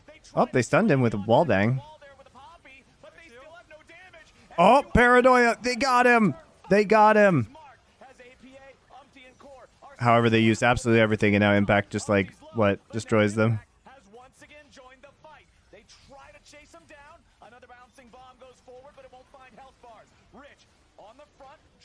To just keep these guys away and make room for Tomo's escape. He finds another wall bang, and it's Umpty now again. Did I do the Milky Way review stream? No, that'll come later this week, guys. When things calm down a little bit later in the week. I will do a Milky Way. We'll have Milky Way Day. Talking about the jungle fight, you know, Dove coming from the flank inside the rep buff here, actually catching y'all off guard. And next, like a 4 versus 2 for the most part of the fight. Yeah, I mean, staring at Teal in their face, and it's like so hard to disengage on. Even if they hit him with everything they have. Isles just running around in circles. Like a 4 versus 2. It's pretty nice. Yeah, I mean, Jan is just positioning well in this area as well. Like he's always staying close enough to the wall that he can get over it, and we're back to live. Jan may be caught. We're right back in there, but Jan is not worried about it. Isles is here. He's flashing out. And he's dead. They try to slam Jan back into the wall. And we're back to live. Jan may be caught. We're right back in there, but Jan is not. Look how many ults they have to use to kill Yondu. They have to use Rakan ult, Paranoia, They try to slam Jan back into the wall there with a poppy, but they still have no damage. XQ wants in. The Nocturne finally gets his mark as APA. It's also just hilarious because this whole thing is like a 4v5 that Dignitas can't even win convincingly. Once again joined the fight. They try to chase him down. Another bouncing bomb goes forward, but it won't find health bars. Rich on the front, trying to just keep these guys away and make room for Tomo's escape. He finds another wall bang, and it's Umpty now again, just playing around on the front lines. He knows he's low HP, but he knows they still can't break him. Team Liquid pick up a couple more. I'm not aware of Milky Way. What's that? He's a rookie jungler in for Fun Plus Phoenix in LPL who has been playing amazingly. Actually worked pretty well for them. I mean, sort of, you know, down AK Golden and a Baron buff, right? But they finally made an actual decent play, and it's not gonna matter. No, I mean it's too little, too late. But you can totally see how the conversation could work out if you could get like imagine if the gold is more close and you can actually get that first kill on a carry. Look how long it took them to kill anyone with just APA, right? If Ziggs is your only damage, you're doing nothing. It's taking forever, but they're so far ahead that it's so hard to actually take down Jan. If it's hard to kill Jan, how do you kill Omti and Impact when they get Ocean Soul in 20 seconds? You do not? Yeah. Milky Way's overhyped because the other player on his teams are undervalued because they've been underwhelming in the past but are now stepping up. No. He's been playing fucking amazing, and he has been... The team has been built around him carrying, which is like credit to the other players for like knowing their place. But that is false, dude. Life has been pretty good. But they are playing a very weird style to enable him, but the only reason they're doing that is because he is amazing.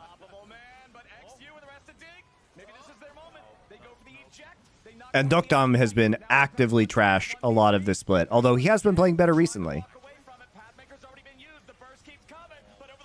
Dude, they are just all passengers on the Milky Way bus, okay? And they know it. You know, they know it, but they got their jobs. And their jobs are to be passengers, so sit down and shut up. And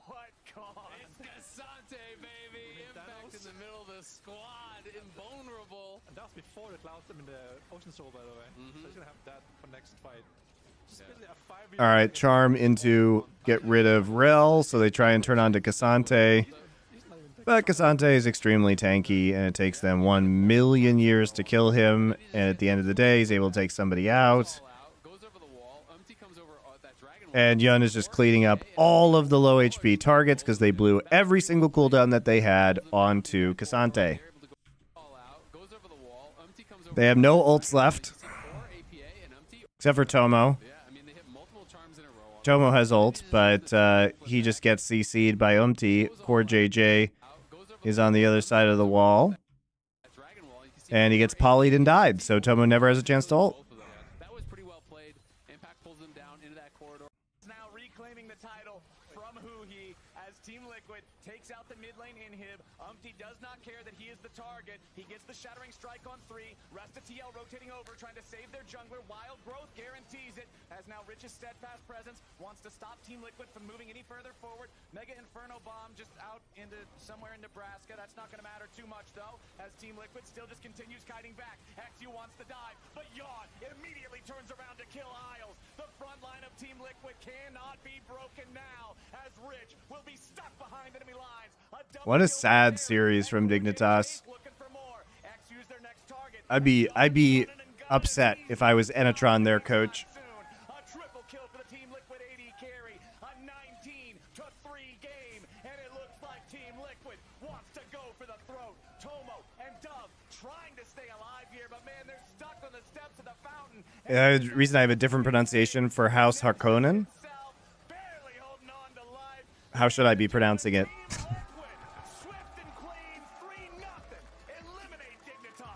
Yikes, dude. What a stomp. There from TL and an absolute confidence builder going into their match against 100 Thieves. We'll see how they're going to look against them, but this was really clean. And it does feel like TL have kind of settled on, you know what? Our style is playing late game, it's playing scaling, it's playing team fight, and I think that's what they're going to bring next weekend as well. Yeah, I mean, they were winning early against Blitzscaling and Champions in these last 2 games, so looking pretty good. And they had I would say, a good play, honestly. Yeah. You know, in the season, they thought they played better than most people thought they would, and they got fell short today. I think the frustrating thing for Dignitas is definitely going to be looking back to game 1. They were in a really good spot. Harkonnen? Whatever. Go watch the episode on Dune 2 anyway.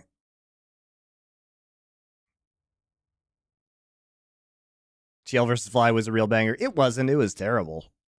But, you know, it had a lot of kills and was close, so you might think it was good. Dune books are shitty. That is a terrible opinion. They are not. They are great books. All right. Where are the other... March 11th. Well, guess it's up to us to find it ourselves.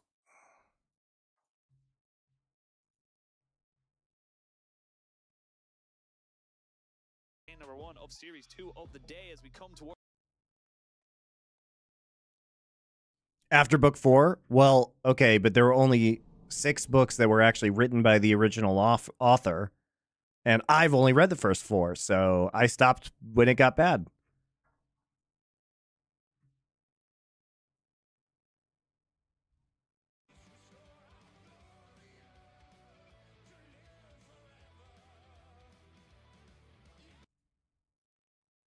They are going to say, look, we don't mind it as much. We're going to go straight towards the Varus, and they're going to get the lease in for Milky Way. It is in meta, and it is very much... All right, here we go. I'm going to go take a bathroom break, guys. Get something to drink, and then I will be back with this match. And then we might do Fnatic versus G2 after this. We will see.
What long poop was I doing?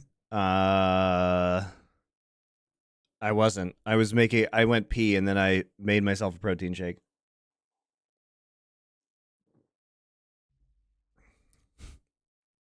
Having a staring contest with Jackie Love. It's a great time to pause, guys. All right, we come in late to this draft.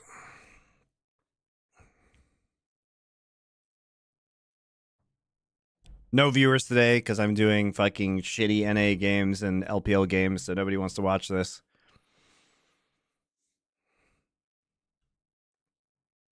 Okay. Thank you. Gefilte Fish? Thank you for your Twitch Prime sub. I always stream it this time. That's not the problem. Okay, so Kalista, Senna, and Ari. Interesting that they don't want to first pick Kalista or Senna over here on WE side. Prince has been back the last few matches that W has played. So we're just going to first pick the Varus here instead. Varus Nautilus, very strong early draft. They trade that for Hui Renekton. It's a bit weird. Hui priority. Take the Braum as the Nautilus counter pick. Lee Sin for Tien. And we take Gragas in the top lane as a very safe pick. And are we really going to take Smolder here? I mean, Smolder is left until the very end of the draft. And the thing is that there isn't really threat onto Smolder with the draft that's been taken, right? Like maybe you can Xin Zhao Tristana like leap into the back line, but this feels pretty good because you should be able just to do very well as Smolder into this composition.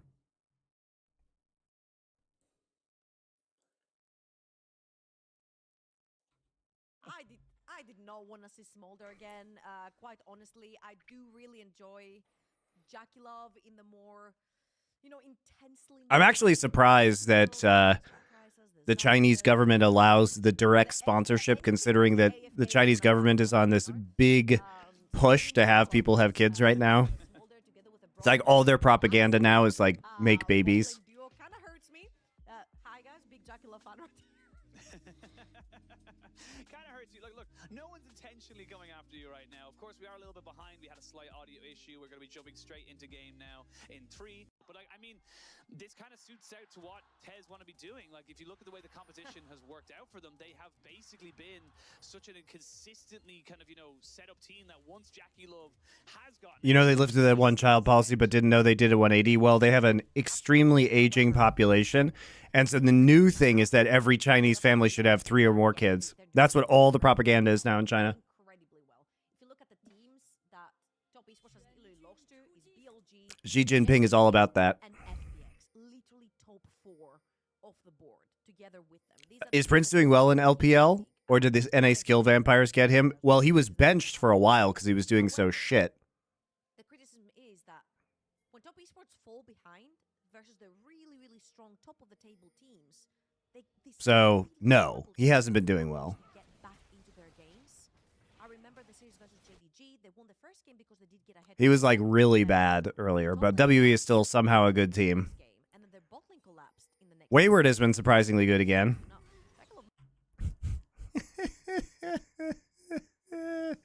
He just gets grabbed at level 1. Might be in a little bit of trouble here. Q connects. And then we just get Hail of Blades. Hail of Arrows comes down on top of him. They trade back a fair bit of damage And Hail of themselves.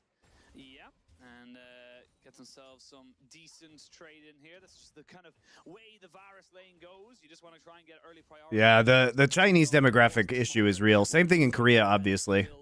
In Korea, they actually just pay you to have kids now. The government. In Korea, they pay parents to have kids, and then they also pay grandparents money if you have kids. But for now, WE happy to keep pushing back the Smolder. You know what? I'm loving this interaction top lane because they know there's gonna be like no action happening. Level 2 for bot lane though. There's a lot of action in the bot lane, but when it comes to the top lane, Wayward and 369 have been exchanging emotes mainly. You're just trying to keep their APM up because they know what's happening when there's like a Renekton versus a Gragas. There's no really much back and forth right there. I want this gonna connect another Q. He is going to connect another cube, but there's a heal to come out from Mako after the Ignite comes in from Iwandi. And I'm loving this from the WE bot lane, just kind of saying, look, we can keep throwing hooks at you. Iwandi will be fine. We're not worried about this whatsoever. What a terrible start for their bot lane, though. He's the one without a teleport, and he's going to be losing. It's actually pretty troll. They like didn't fight for bot control at all. They didn't fight for bot control at all, and so, you know, usually we see level 1 battles for bot control. JDG and FPX, literally top 4. But instead, they see Prince and Iwandi, These are the top 4 teams of the league. and they walk away, Top of the table teams. and they just let them get position on the brush. Avenues to get back into their games. I remember the series versus JDG. Baki Enjoyer 1, thank you for your subscription. I appreciate that. Collapsed in the next game, and they seem to lose those two now. Jackal might be in a little bit of trouble here. Q connect. Q does connect. Hail of arrows comes down. Pretty ridiculous. That's pretty disrespectful that you would just walk up on this. I don't even know, dude. Decent trade in here. That's just the kind of way the Varus lane goes. You just want to try and get early priority, get your first level 2 going, and of course the Smolder will just take a while to build up, as we saw in that last game. Sometimes you never get to it, or maybe you do, and it's way too late. We do be looking for about 20-minute mark is when we're like kind of looking for it. But now Prince needs to be careful. Having those concussive blows on top of you, getting procced without a cleanse can be a massive issue. But for now, WE happy to keep pushing back the Smolder. You know what? Why do I have to watch this satanic dragon champ? It's so boring. Well, we're almost done with the dragon champ meta, thankfully. Why don't we see more Hui in NA? Because I think teams don't know how to play him. Keep their APM up because they know what's happening when there's like a Renekton versus a Gragas. There's no really much back and forth. He's also pretty risky. He's like not great in lane. So you have to kind of play safely until he can get higher in level. Just kind of saying, look, we can keep throwing hooks at you. Iwandi will be fine. We're not worried about this whatsoever. It forces Mako to go back. He's the one without a teleport, and he's going to be losing a little bit of XP now coming back into this lane. I was about to say, I really hope Jackal doesn't back in TP here, because since I was towards the bottom of the map, you're going to be all alone underneath this tower, and if you do get dived, you're going to need the teleport to TP back in, and it's going to be the case. He's getting dived. He is getting dove right now. He does have a flash, but he's not going to use it. That's just a clean dive coming out from WE, and they will get so much off of this lane as well. Just even with the TP coming out to kind of nullify it. Oh, I love to see Smolder getting pancaked like that. It's so good. Passing from ball to top side of the map. Of course, he's not there to defend the dive. He's going to go for the Scuttlecraft towards the top side of the map. And now, I wanted to have like an open discussion about Lee Sin in general, the LPL, you know, a lot of Chinese junglers, plus TN. I feel like TN is like... Poblager says Hui is great in lane, but terrible in a solo queue environment. Yeah, I mean, you need support from your jungler. Very smartly done there. Yeah, got the explosive bomb reset, so he did get a little bit extra kind of help with that. You're just vulnerable in lane. That's what I'm saying. A little bit of a situation, but as you were saying about the Lee Sin junglers of the LPL. So, okay, never mind. I wanted to stop the discussion. However, okay, I'm good. Okay. So, you know, all the Milky Waves, the Leons of the LPL, the Shuns of the LPL, they take Lee Sin. They're absolute monsters on the Rift. By 3 minutes in, they have visited bot lane, top lane. Is it kind of sad how we were talking about Prince is one of the best Korean 80 carries, and now he's on some mediocre LPL team? WE's pretty good, but he's been bad. I think the problem is that he looked like he was really good, and then he just fell off a cliff and has never really recovered. Watched Heat, thanks to your foreplay videos. What a great film. Thanks for putting me onto it. No problem, man. That's what we do. Give you good film advice. Heat is great. Knows they're 100% guaranteed, especially on this Lee Sin. So there's a huge difference between the Demon Lee Sin that we see in general walk around the Rift over in the LPL and TN. I feel like he's a category of his own. And every time I watch him play that champion, is just so much different in terms of playstyle versus all the other junglers over in the LPL. And what's the YouTube channel for that? Let me put it in chat for you. There it is. We just did Dude 2. We released it just now. Wayward has been dominating aside from the series. I know. Wayward's been good. Keep an eye on them. TN and Kanavi fighting for the spot of best Lee Sin. Milky Way not far. Are you planning to have guests on the Culture channel? Maybe eventually. Of Lee Sin, then we see most other regions. I'd say LCK is pretty top up there as well, but for now, both teams happy to have this split. They're going for a top esports, recognizing, yep, we do not have priority in the bot side. I'm friends with the lead producer of the Dungeons and Dragons movie, the latest one. So maybe we'll get him on, because Doa wants to do that at some point, even though it's been out for a while now. I also am friends with the executive producer of Resident Alien, the TV series, and that's been more popular now that it's gotten on Netflix. So we got some options for some like actual like big name guests or like big role guests. No more skirmishing happening. We do have a replay on the bottom right. Maybe it's a little bit of a ult to be used there by the WE mid laner. So there is no ultimate right now on Tristana, however, there is onto the So I have some Hollywood connections. Alleviate a little bit of that pressure when you walk into Tristana and trying to make plays for it. Level 5 for Tien. He's usually looking for that level 6 to start making plays, the big kicks. However, for WE, their initial plan was to punish the Smolder. I mean, every time there is a Smolder on your map, your initial plan is to punish it and pin it down in lane. We did see in our previous game, FPX did this very successfully in game number 2. The Smolder never came back. However, right here, Jakilov has made himself a little bit more aware of the situation. He's fallen about 10 CS behind. However, he does have his flash available to him, even though he got dived earlier on. And he will keep... No, not Robert. I think you mean Robert Duncan McNeil. No, Chris Sheridan, who's the executive producer. He's the showrunner for Resident Alien. Look back up towards the top side as well. Obviously, Jakilov will be on his merry little mission for a very long time. Well, very long time, relative in terms of the game, but we do have Wayward going up against his old organization. He was on top esports last year. Did not work out for him, and I do believe Ox will be absolutely delighted to know that he is back to emoting.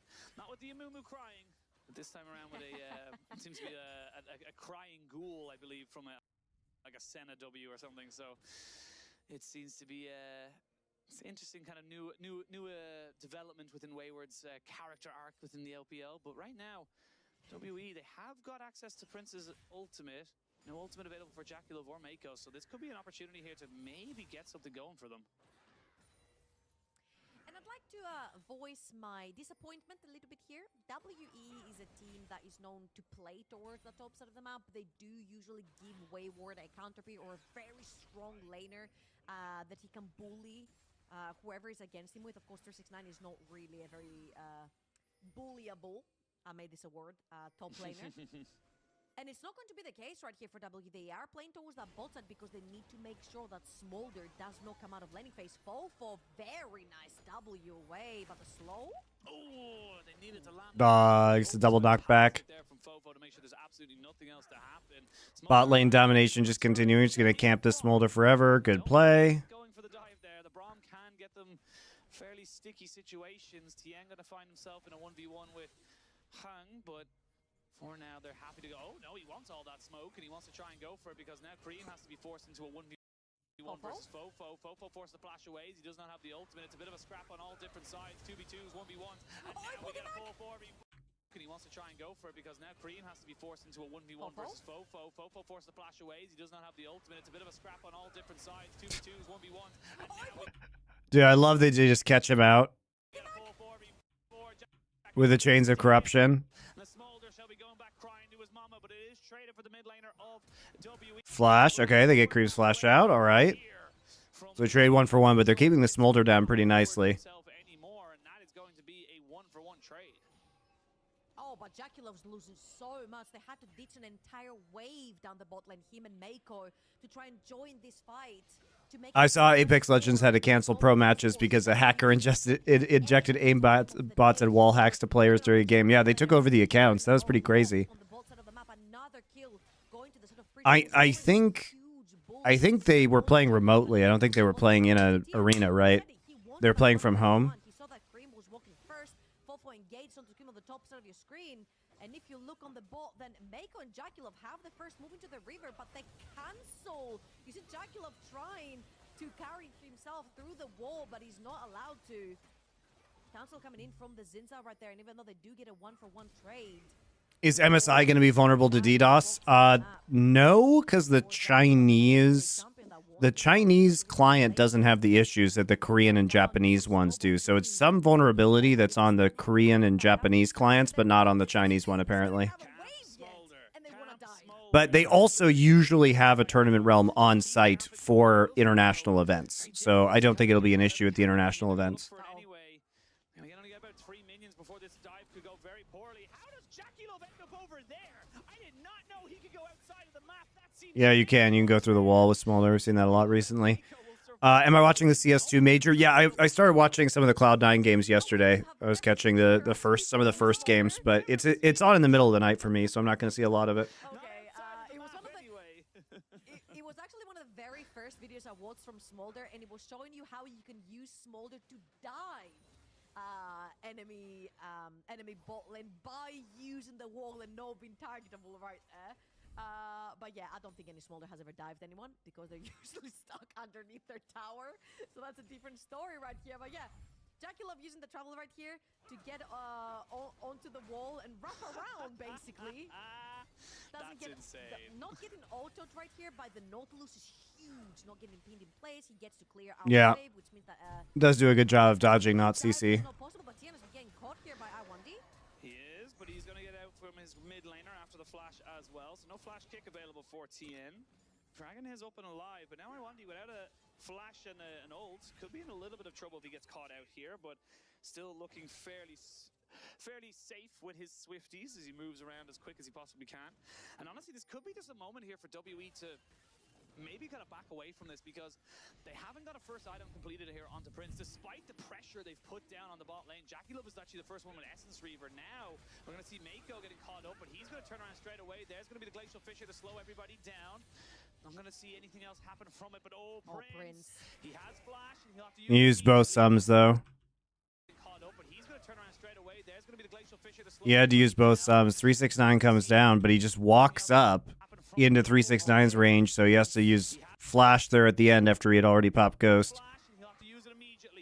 Was getting flashed down by the 369 Renekton, and now the Dragon can be spawned again. WE, they're falling apart a little bit. It feels like they didn't get the resets in.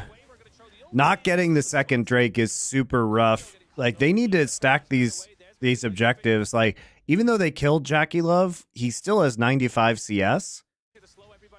So he's not super far down, all things considered. And I don't know why we're, like, flanking Varus here. Despite the pressure they've put down on the bot lane, Jackie Love is actually the first one with Essence Reaver. Now we're going to see Mako getting caught up, but he's going to turn around straight away. There's going to be the Glacial Fissure to slow everybody down.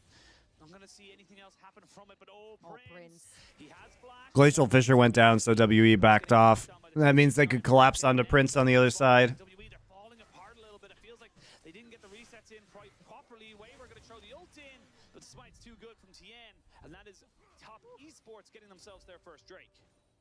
I almost got debated right there by the observers zooming in. I'm like, there's no way. There's no way this cask steals the dragon. It's not going to be the case. TN secures that with the smite.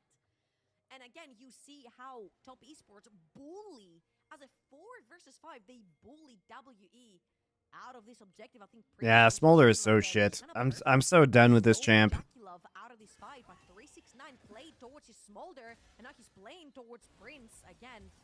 He's not gonna be reaching him anytime soon. And Fofo has been an absolute nuisance for Cream, whether it's in a mid lane or a side lane. But yet again, I feel like top esports and particularly 369 play this fight so well to try and zone out that one factor that has been getting ahead for the side of WE, and that was Prince. So now we're even in gold, even in Drakes, and they have Smolder. So game's probably over. So you could potentially get that listen around, get TN to make some plays onto a very flashless Varus. Esports have got the 6 grubs, so if they get themselves a moment where you take a bad fight in that mid game, maybe they have a Rift Herald fight and they lose a 4-for-1 or something like that, you could take a huge chunk of retail off of WE. I do feel like Prince kind of maybe should have just gone back a little bit earlier. You can see he's Tristana pick looks pretty legit into the way though. Completion that he needed, and now you might have a dragon, or excuse me, a Rift Herald fight. Wayward over the wall. Where he has no TP. Bring him back to his team, but an Unbreakable and a snap behind me alongside a Glacial Fissure. They're investing a lot onto this Braum. He will get him eventually. It's weird that they even want to fight this, frankly. Like, Hui just had to go back, and they don't have TP up for Hui, so there's not really a point, because you're just trying to stack Smolder, and Smolder... I mean, they're not trying to fight it, to be fair, but he's taking a very dangerous route around. It's alright, it was all the extended engagement to get Jackie Love a bunch of Smolder stacks, right? Right, guys? So nicely done here by WE to secure themselves a little bit of extra resources after the fact. I'm not sure what's happening right there with TES, because Cream is all the way back in base, doesn't have TP to join. 369 is all the way down bot lane, so you know he's not going to be joining anytime soon. Jackie Love just about dodges the knock-up right there from the Rift Herald, but I feel like this was a little bit of a whoopsie from the set of top esports, just walking a little bit too far forward. They didn't expect Wayward to be inside that brush, so they Was a mistake from top. just a headbutt on the mid lane tower versus a bot It's fine, though. They get bottom tier 2, so they still get some... Or tier 1, rather, so they still get some gold back. Gold is still effectively even. Yeah, the tower, the mid lane tier 1, though, is very low.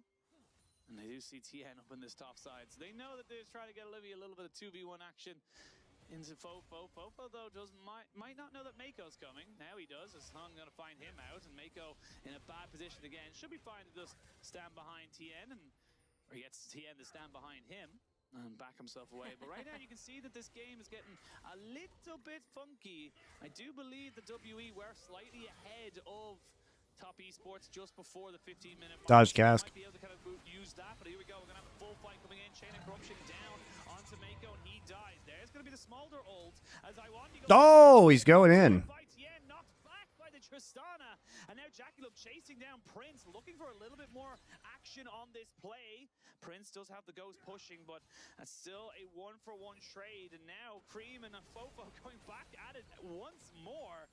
But it looks like now Cream feeling a lot more confident to make this play. I don't know what the Smolder stacks are. Spiraling Despair will not land. And now Cream realizes he cannot take that 1v1. I'm just gonna say, even though there's not a lot of kills on the map right now. Well, it's at least 125. Okay, it's 130. You just hit 125. Going on in the mid lane, there's another skirmish going on in the bot lane. There are skirmishes happening all across the board, and everyone is playing on their limits. You see Tian diving back in to grab one kill. Then Fofo has been continuously. I hate how these games are just about Smolder stacks. I hate it. It's the world's most boring mini game. Have already come through from 369 the map to try and play for that bot lane fight. Jackie Love, that's how the teleport. He's going to use it down in the mid lane. Almost on his second item. Almost that Soljin completed for Jackie Love onto this Smolder. And honestly, everything is up for grabs because the previous Smolder we watched was super far behind. But Jackie Love has kept pretty even so far. Finds himself the flash engage right onto Tien, and everything is up for grabs because the previous Smolder we watched was super far behind. But Huge play from Wayward. Look at that. That's a beautiful play. Everything is up for grabs because the previous Smolder we watched was super far behind. But Jackie Love. How does he even do that? He like actually starts his E animation, then flashes over the wall and finishes his E animation for the instant. For the instant CC. That's crazy. I wish the Fog of War wasn't on. That is such a fast CC. Holy shit, he has no chance to react to that.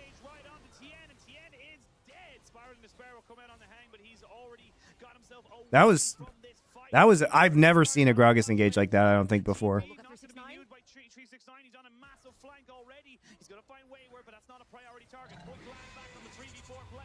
Everybody dodges the Smolder ult. This Renekton's still full HP. You can body slam flash to make it proc faster. I know that. But the fact that he does it over the wall is so crazy. Because look at this. It's so fast because he actually ease over the wall first, and you see it for like 0.1 seconds. Look at that. It's just such a precise mechanical play, guys. Look at this.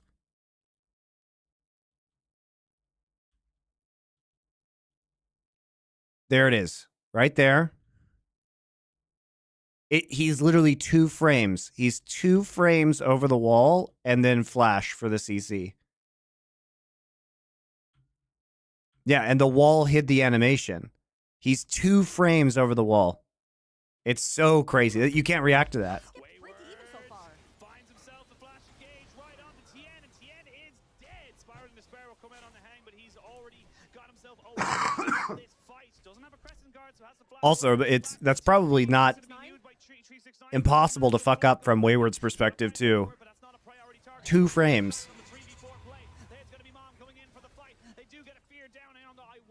And despite this being a 4v5, you're starting to feel like with top esports, with Jackie Love so healthy, they can. But Wayward is definitely a noob because he could have gotten it on 1 frame, guys. I'm just saying, just gonna point out, he could have done it on 1 frame. Okay, well, Jackie Love's just gonna kill everybody now. Very cool.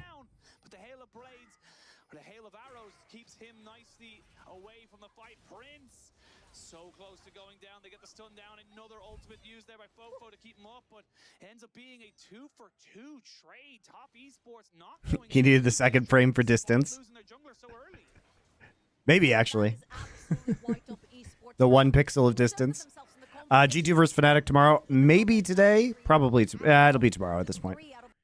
The top 4 teams on the leaderboard right now. The way that they're piloting themselves in and out of the fights. Wayward finds a fantastic flank right here.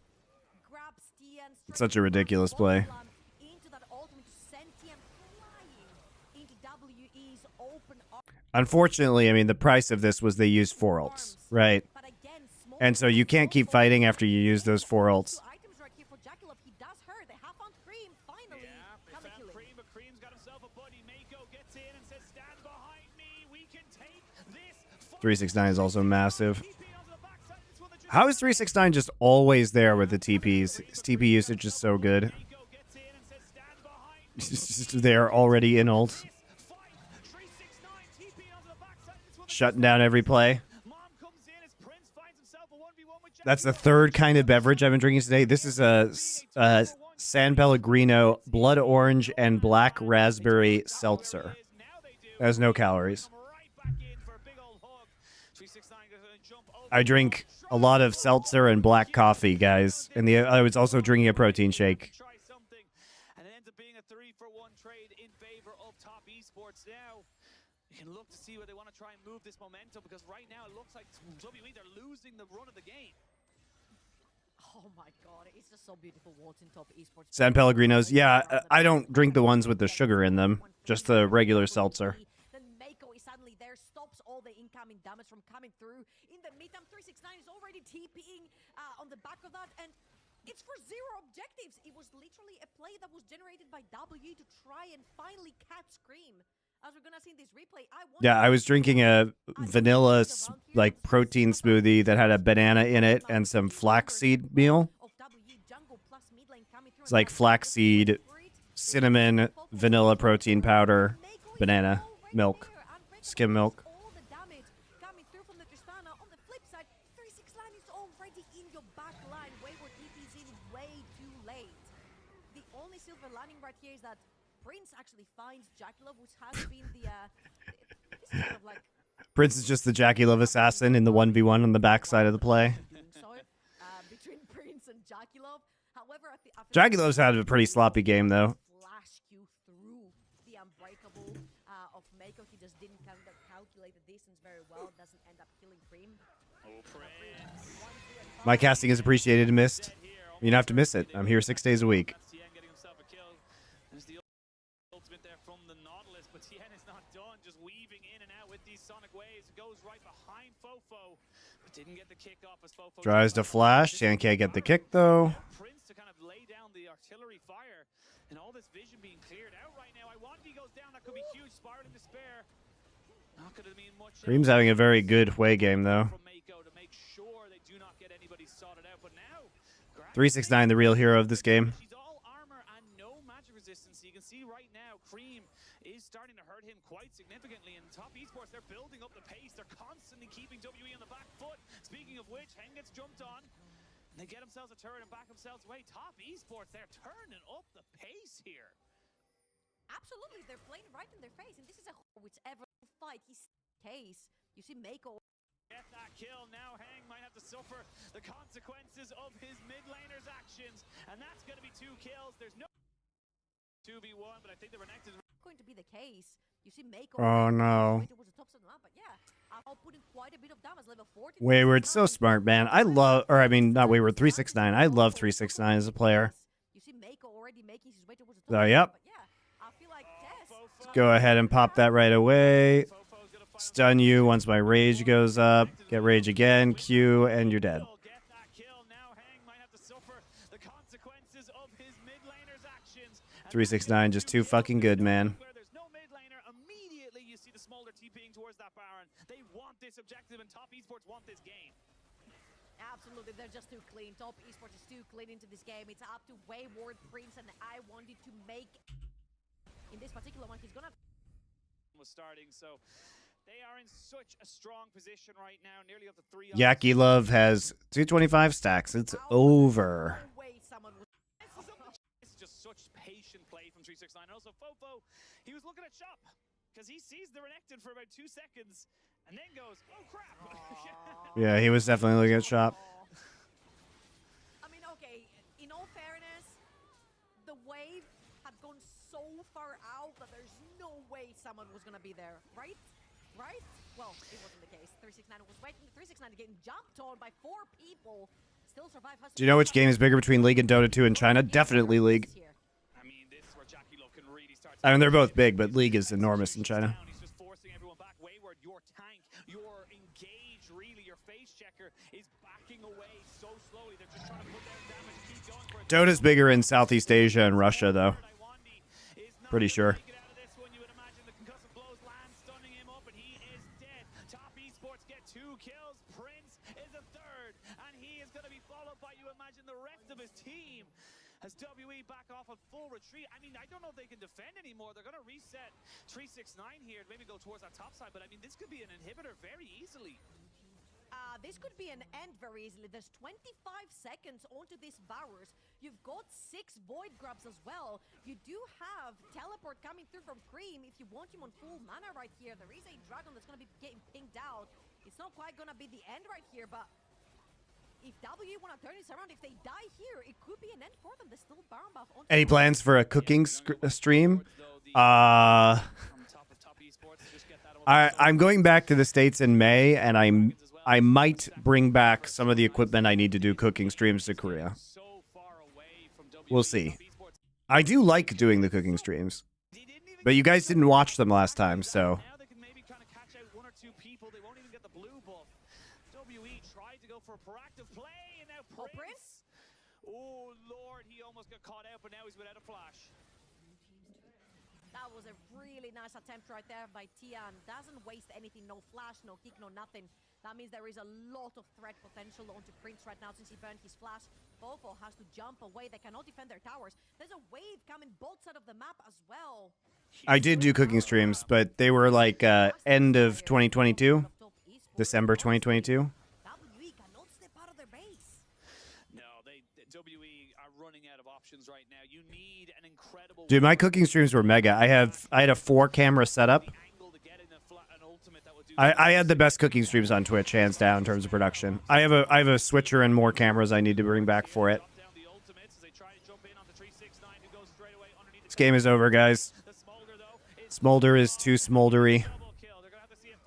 Picks up tower aggro, but still has flash, so he gets out.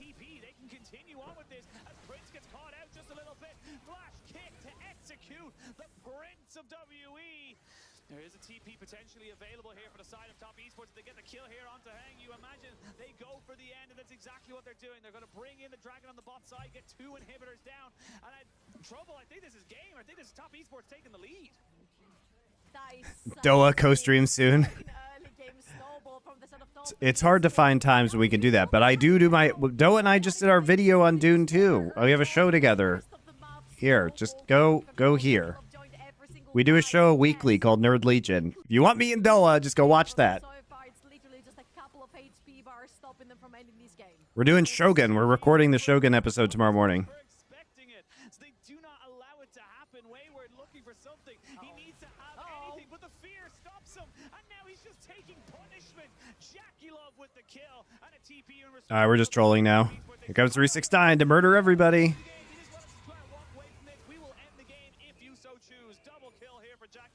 He was put down so much in the early game, but it is still a smolder, and it is still a triple, a quadra. Hell, Oh, no. why the hell not? Try and give him the Prince, don't be a bitch. and he dies. He denied the smolder the pentakill. But Top Esports will be taking themselves a 1-0 lead in this series. And there you go. Tien's gonna say thank you very much. It's actually Mako who takes the last kill right there, and what a clean game. Like, TES came onto the reef and put out a... May I ask why I'm not a caster for the LCS, LCK, LPL? Because I was casting in Korea, and Riot, I don't want to work for Riot, so no interest really.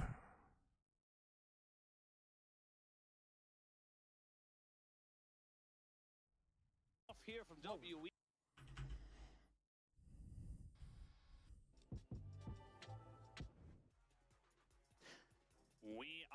I prefer to, you know, run my own company and not have to worry about Riot controlling what I say. Pretty simple. All right. So here we go. Top Esports, Varus first pick. We got Varus Ashe pushing bot lane. Okay. So very different than the Smolder comp that we had last game. Lisa and Volibear bans versus TN. And we have Ari for Cream in the mid lane. We're taking Jhin in bot for reasons. Camille. For surely we're not blinding Camille. I've seen some support Camille's action in solo queue. So I wonder if this is a support Camille actually, because that way you can try and lock down the bot lane and all in them. Right? You have good engage. And Camille ults can pin them down later on. All right, this is a pick comp with Viego resets. Very strong single target CC and damage to help Viego get resets in team fights. Now, what does 369 have into this? Because Renekton has been banned away, and I'm assuming maybe you can go towards maybe like a tag. I don't know, like you bring out the Ornn, you have so... Like Asante does fit the bill right here. There's a lot of slow, a lot of... But yeah, I mean, it's not. I don't think it's outrageous to have the Camille support here. I have seen in Korean solo queue that has been an increasingly popular pick. They do just go ahead and put Twisted Fate into the top side. They have a lane advantage up there. Hwei once again in the mid lane. This time for Fofo, however, this is basically a long range like poke and pick composition that's coming in from WE. Pretty fragile, though. I mean, if you get ganked in any one of these lanes, this game could snowball out of control. I went through like a million different emotions. A Camille support for WE, Iwandi, Wayward with the tweet. I mean, the sentiment still stands. We still can have a play towards topside. Would you work for the Saudis if they buy Riot and fire Mark Merrill? No. I don't really want to be working with devs. Specifically right now, because you're going to have the double AD carry bot lane for Top Esports, you can allow yourself to... Thoughts on Camille into Cassante matchup? I don't know much about that matchup, honestly. Because I feel like there's so much playmaking potential in Wayward's hands, having that Twisted Fate... No, Prince is not good again. Burst Sparrow. Am I a daytime workout person or nighttime? I typically do late afternoons or mornings. We'll have to wait and see, because this is a very curious one. I would be surprised if we've ever had a to try and get them back. Well, I'll tell you one thing. Iwandi has played 41 champions in his career, and Camille is not one of them. Right. However, that's a huge... How did the Overwatch gig, casting gig compare to Riot? I was treated better, and I was paid more, so those things were both very nice. It's going to be a first-time champion officially right here from Iwandi, and I mean, I can see the potential. It sets up Zinzao really, really well. A W from Jhin hitting straight into a Camille hookshot could be exactly what you need, and Top Esports are definitely going to pay respect to the early gold card access from the side of WE. They're not even going to get anywhere near your typical line of scrimmage. Only Cassante is just looking, glancing at the river towards the top side of the map. Correct me if I'm wrong, but Monty wanted to take the Saudi deal. No, I didn't. I didn't want to take it. The deal that we had was with Face It before the merger, before the Saudi Arabian government acquired them. So once that happened, we had a conversation. I wasn't like pushing to take it. I accepted the reasons that they didn't want to take it. And I wasn't thrilled about it either.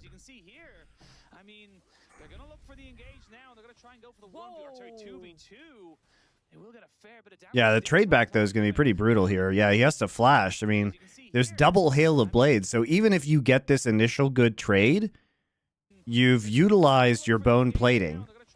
And then now you're walking up and you're playing into Hail of Blades Ashe and Varus. So, not great. Trade, you traded Flash for Heal and Ignite. You have Flash and Ignite, and you traded for a heal, and now you're just going to get pushed in. Is going to result in his bot side being pretty much taken. I feel like Tian right here should do his bot side quadrant straight into enemy blue side. You've got so much support through your bot lane. NAC, this is how you play a Varus Ashe bot lane? Yeah, you just right-click of Doom them. I definitely want Tian to just beeline enemy jungler here, if not even try and dive, specifically because Prince does not have his flash up and available for him. Would you ever consider casting another esport in the future again? I mean, I would consider it, but I don't really see the upside. I have no real desire to, just get day rates, not own anything, when I could build out, my content, my channels, my company. It's like, I mean, maybe if I had equity in the company that I was working with, but at this point in my career, it doesn't really make sense for me to be like, yeah, I just want a day rate where you can fire me whenever. Yeah, it seems reasonable.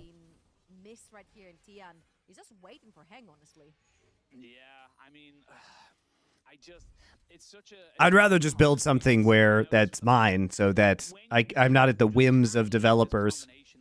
Maybe if I had like a fully guaranteed multi-year contract. The last time we had a support Camille, it was 2017, played by Road and Aime. That is a What if they paid you 250K? It's literally less money than I made in the past, but fine. That's not enough money. When you get this Ashe and the Varus combination, it's because that level 1 is so powerful when she takes the ruin that gets her sped up basically when you're slowed down. So having the hail of arrows, having things that Yeah, Prince 1 CS. Dude, I don't know why we take that trade at level 1. Lane matchup to go for it. And he has 3 CS right now, and that's not where you want a Jhin to be, especially without his flash. Yeah, 21 to 3 CS right here. Level 2 to level 3. Very close to level 4, I would assume, for Jackie Love and Mako. And also, playing against a double range bot lane, we have mentioned it makes it so easy for you jungler to invade. And that's exactly what Tian has done right here. You see that he will end up in CS. He's an entire camp up onto the Zinza. He's going to take top lane Scuttle Crab as well right here. And honestly, it doesn't defeat the purpose, because playing that Jinto with the bot side of the map, you were expecting to lose that initial matchup. And we did. I mean, if I was going to cast again, it would have to be something crazy. Like, it's not even that crazy. But like, if I had a 400K a year deal, fully guaranteed, where if they got rid of me, they'd have to pay out the duration of my contract for 3 years, I would consider taking it. But that will never happen. Not in the current market conditions. Nobody would. Like, it doesn't make business sense for anybody to offer that deal, so I don't blame them.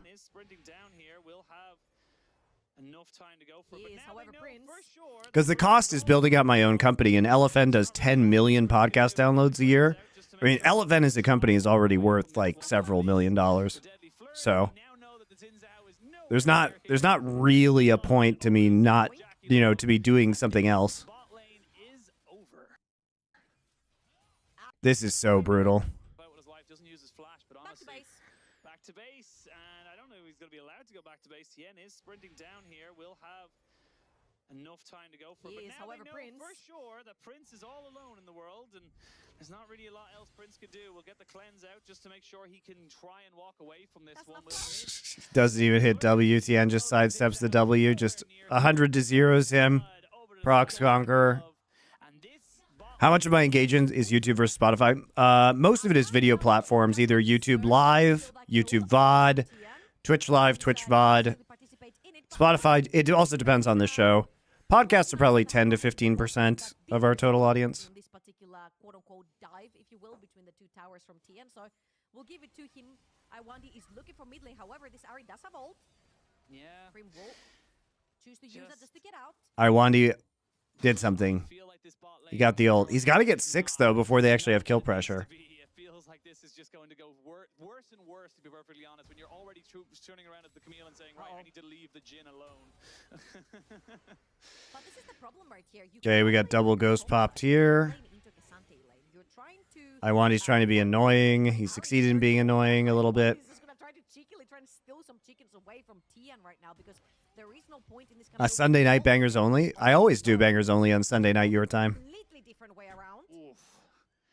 I'm quite in a position to go for it there. This draft looks absolutely terrible for WE. I mean, the bot lane, I think what they were trying to do is say, okay, Varus and Ashe are under a high amount of threat from, you know, the engage that we have with Twisted Fate, with Jin Zhao, with Camille ult, but they got bopped at level 1, and they just can't come back from it. See, Iwandi, he was giggling when that happened, by the way. I think he knows. I really think that the Camille was just because you have a lot of backline all-in threat onto low mobility AD carries, but you absolutely cannot trade at level 1. He pretty much knows Iwandi just walked back into this With double Hail of Blades, right? You just kind of have to take the L early. away from Ashe and Varus, so at least they're keeping their spirits up. I mean, they're way well into contention for playoffs. They're 7-5. They do have a bunch of wins under their belt. Now, of course, beating top esports right here would make a huge sort of flag for them in terms of beating a team that's so far up the standings from them. However, I don't think today is going to be that case. I feel like it's so difficult for Camille, Jhin to get back into the game. And however, you can say, hey, majority of top esports is quite squishy. Only Cassandra is very tanky. And Which Dune book is my personal favorite of the 6? pretty squishy, yeah. Fourth one probably, God Emperor. He's gonna be one-shotting any of the squishies. And even if he is, If I could recast Duncan Idaho, who would be my ideal candidate? pusher, and I don't know. likes to poke, and then random Camille support. Yeah, we'll see a bit of an engagement with this top side. This is how you kind of work for yourself. Without a ghost available for Wayward, doesn't really mean he's going to be able to get much else out of that apart from the Heartbreaker from TN. Maybe Iwandi wants to go for a little bit of a skirmish elsewhere. He is very... He's still level 4? Yeah, I was going to say... I mean, honestly, like Chris Pratt might not be half bad. That's kind of a weird answer, but he might be good. And Prince is more than just XP starved. Prince is just starving in general. Whatever you want, like there's nothing you can do. This is the thing. This is why I had such a weird issue with this. You know, this Camille. No. Yeah, I mean, like what else is he supposed to do? He can't walk up. He can't go anywhere. He has, and the Camille can't do anything either. So they have to give up. See, here's the funny part, right? Usually when you leave your AD carry alone in lane, you're like, listen, hey, we've fallen behind. You take your XP solo. He doesn't. Tom Hardy. Tom Hardy's a pretty good choice, I think. Even walk underneath his tower. Jesus Christ. I mean, what's the point of watching this game, guys? But no, they played very clever. And now they brought Tian again down the bot lane. There are Prince, no. Prince. Oh no, the despair. It's rough, buddy. It's just rough, buddy. Oh, the misery. Even recall. He's not going to be allowed to recall. And they know he's just dead to rights. He has a cleanse. We'll use it straight away. And they're almost certainly going to be able to get him now with a little bit of a CC. A little bit of help from your friends. Jackie Love picks up another one. Look, I don't use the word sad a lot, but my God, that bot lane is sad. And yes, the tower has now been taken. Wow, that is... I feel so bad for Prince, man. He was such a surprising and wonderful young AD carry to watch, and like whatever happened to NA, man, whatever happened there just did him in. But this isn't really his fault. I mean, Iwandi went in. I mean, they chose this bot lane and they chose the all in at level 1, and doing this into Varus Ashe is a very tough lane. I think I understand what they were going for, but it's so hard to execute this that something work with this, and Wayward will pick up that kill. Nicely done there. The flash, hook shot, wall shot into the ignite will be enough to take down 369, who really did want to have themselves this. And here's the thing: when TES take the first turret of the game, they win the game. That's just how it's been. If they get first turret, they have won all games in which they've taken first. Does turret. all plates in bot side immediately roam into top side? WE fans. I'm gonna add a caveat. Getting into mid, putting pressure on the Hwei. First tower to go down in favor of TES to beat Danzo. Now, of course, the teleport is going to Calvin from Cream. Cream can actually follow this one up. If Prince stayed literally a second longer, Malignance picked right there from Cream. I think this would very much be the emo that he would spam right now if he could. He's absolutely starved. He's got boots versus an entire item. He's got Kirche Shard now. He's got boots, Swifties. He's got Swifties and a Kirche Shard. He's ready to rock, guys. He's just sitting there with half a static shiv, which, to be honest with you, it's more of like a helping item in terms of playing Jhin as well. Helps you shove out the wave a little bit. It doesn't do much in terms of like the power itself of the champion in terms of team fighting. Yeah, they're looking for a kill onto Hang, and they will get it as well. Blink, and you'll miss it, Georgia. That is just kind of how this game has been, and that's the end. I did! Might be looking for a little bit more. Not quite sure how he missed that Q, but I don't think it really matters. He's just got the damage to make this work. And so does Cream on the back side of this one here. He can Spirit Rush in, get the damage down, will not land the charm. And we'll still just kind of keep pushing in, but like they can go for full 5 plates now on this bot side. Iwandi not quite going down. Oh, Fofo, he flashed. Oh. And the charm. And we'll still just kind of keep pushing in, but like they can go for full 5 plates now on this bot side. Iwandi not quite going down. Oh, wow. He flashed. But it still wasn't enough. I think he was on single-digit HP there for a second. But more plates, more dragons, more control, and Jesus Christ, what a stomp. Esports, it's WE. They're in a little bit of a free fall right now. Don't think they really know where to go. And honestly, the Did Jackie Love in many times to split? No, he's been pretty stable. Like, Jackie Love's been pretty good. Last couple of years, actually. Absolutely, especially when other teams... Does it help to watch Elephant more on Spotify, Apple, YouTube? Doesn't matter. Wherever you watch it is fine. Getting their 7th win on the board, WE would also have 7 wins, so your position could be up for grabs. Yeah, Jackie Love was really quite good last year. Grabs. Grabs no longer on the map. We haven't seen as many like Jackie Love moments last in 2023 and 2024. Is Jackie Love a top 10 ADC right now? I don't think that's outrageous to say right now. I feel like against really great teams, like we're talking top 5, top 4 in the league. The ADC pool is not super strong. I mean, the bot lanes in NA are fucking tragic. LCK, the bot lanes haven't been amazing. So Jackie Love probably is one of the top ADCs. Jhin combo, then maybe it will be feared further on down the line. Maybe they will not be picking it into us again. Maybe they will ban the Camille away. Unfortunately, it wasn't the case. They did try. They got very close in the early game. However, 369 is also getting very close to 4 members of WE. Make it 5. He's still doing Kazante things. That wasn't Jackie Love's fault, by the way. He literally just gets jumped on. But if you guys notice, this is kind of the principle behind this composition, is it does provide backline threat once you get into skirmishes. Like, look at this. The combo of Twisted Fate, Hwei, and the Camille, right? If you get into the back line, Wayward just uses his ult, comes in. Fofo actually lands the poke onto him as well while he CC'd, and Hung can close the distance. And so the backline threat is huge. If they hadn't actually just gotten dumpstered in the early game, they win this fight.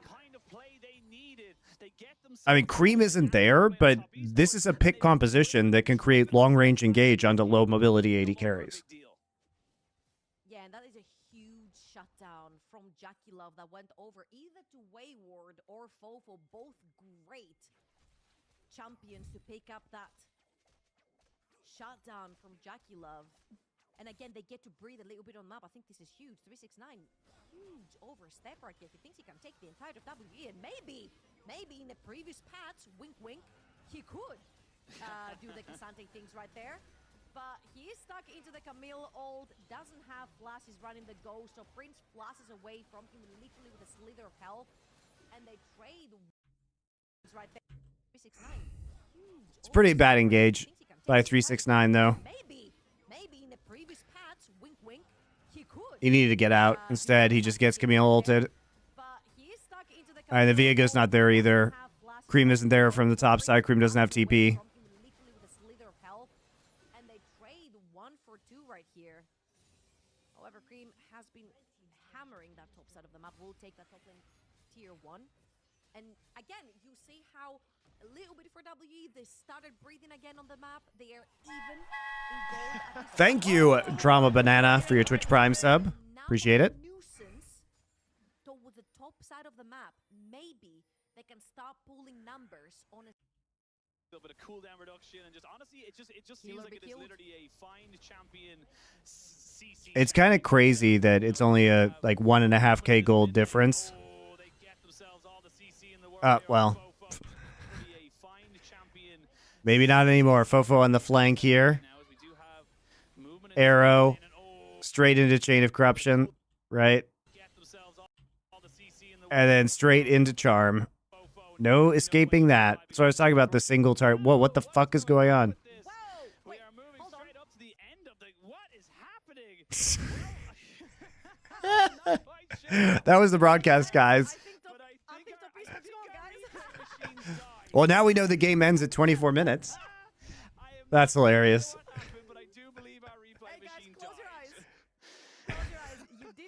It wasn't me, guys. That was actually the LPL broadcast. WE can't turn this around. Don't you worry.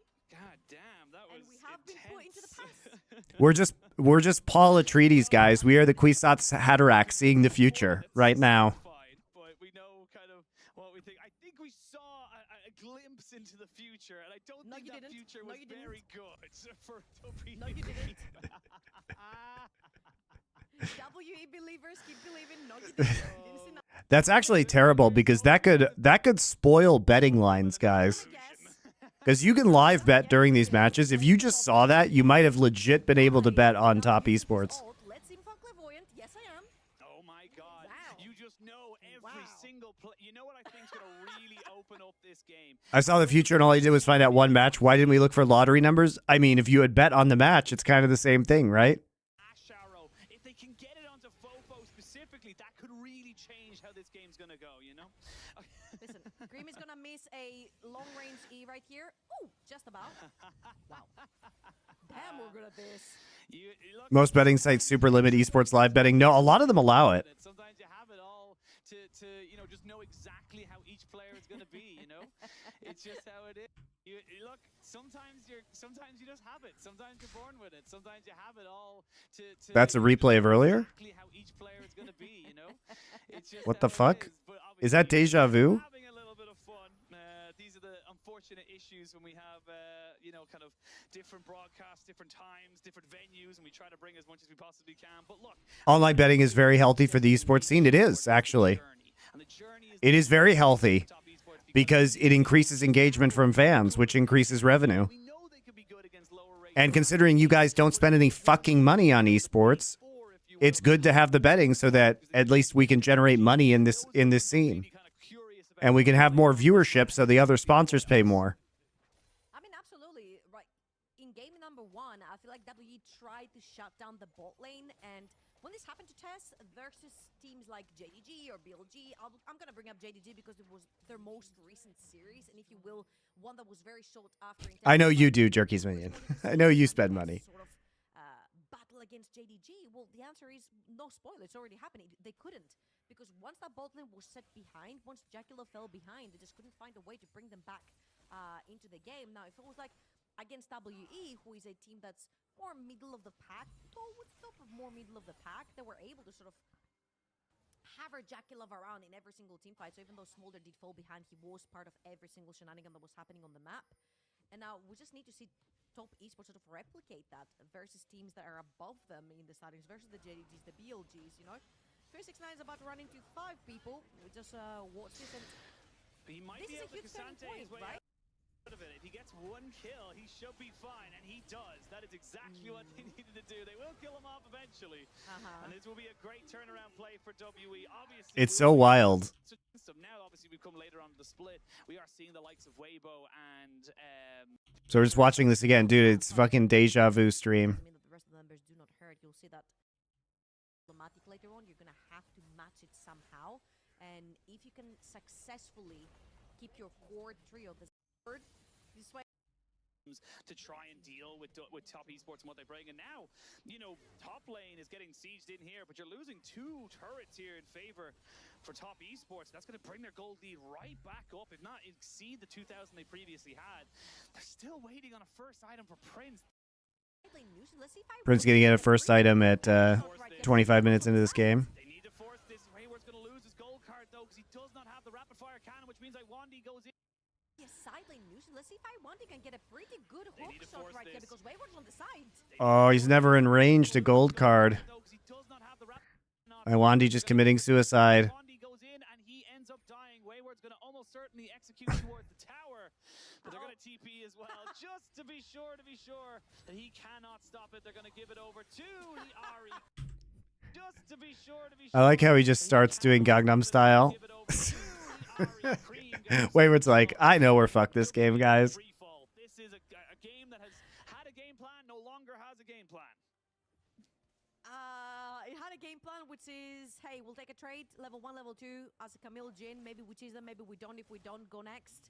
Unfortunately, this is go next series, because it's your last chance to equalize the series right here. If you lose 2-0, it's over. It's a best of 3.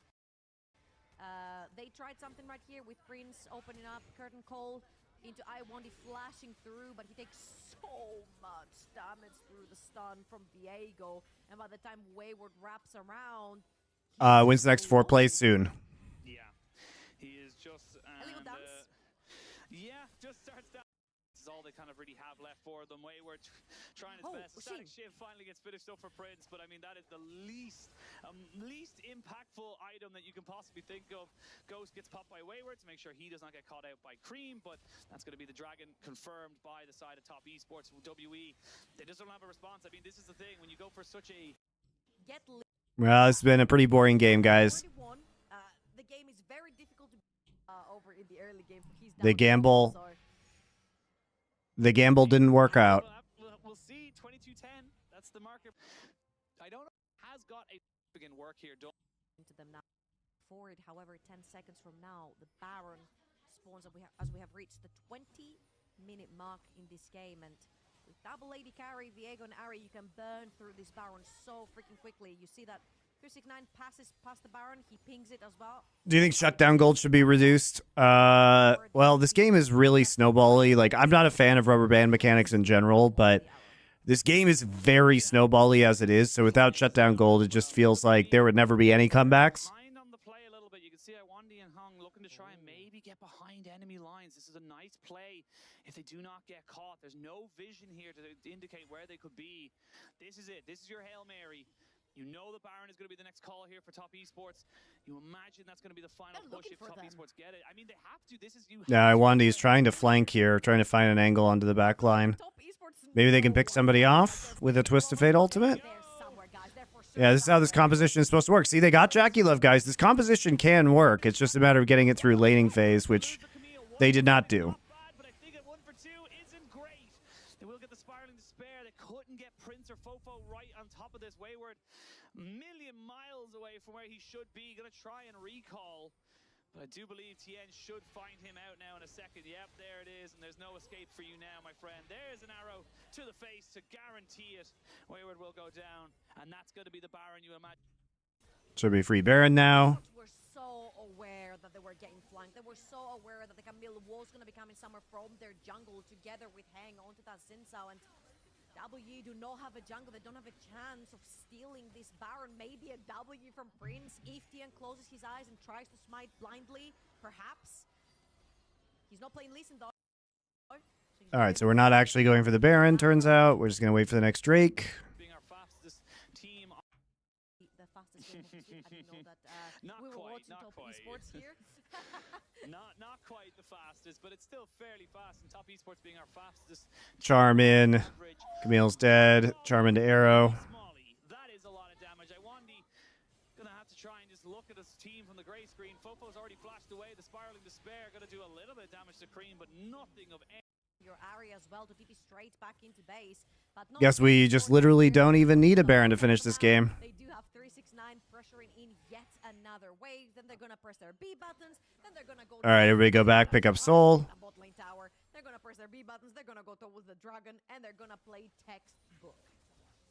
Yep, no need to go for anything crazy right now for top esports. They know they're still hunting for a top 2 finish. Will be difficult considering they are 2 games behind, I believe, now on JD Gaming, but actually maybe only 1 if they do win this series. I think TS can finish about a minute. Yep. We've seen the future, guys. Another arrow straight onto Camille, into Charm, into dead. He had no tenacity whatsoever. So yeah, Iwandi goes down. This could be the Baron to start, and honestly, it's just gonna lead to another advantage to the side of top esports. WE, you gotta fight this. If you don't fight it, you're gonna lose anyway. You might as well. Oh, let's see if Heng can actually get himself into the pit. W connecting potentially onto the Baron. He can just find himself in a 50-50 situation, but 369 pushing forward. Yeah, Wayward being chased down by Cream here. It's a fight on 2 fronts, a 1v1 between the top laner and mid laner of WE and top esports, and the rest of the team of top esports taking down WE.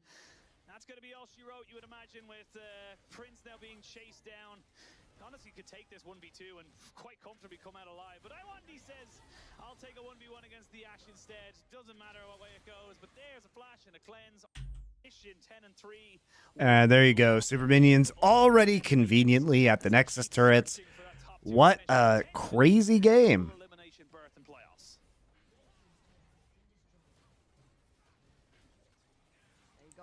Well, guys, it's going to do it for us today. We'll be back tomorrow. I promise you we will do that G2 Fnatic game. We've got a bunch of LEC probably to get through tomorrow as well. So that's fun. Probably lots of LEC. We don't have any LCK games tonight, so maybe IG versus JDG tomorrow as well. That seems like that could be pretty fun. Even though nobody watches when I do LPL games.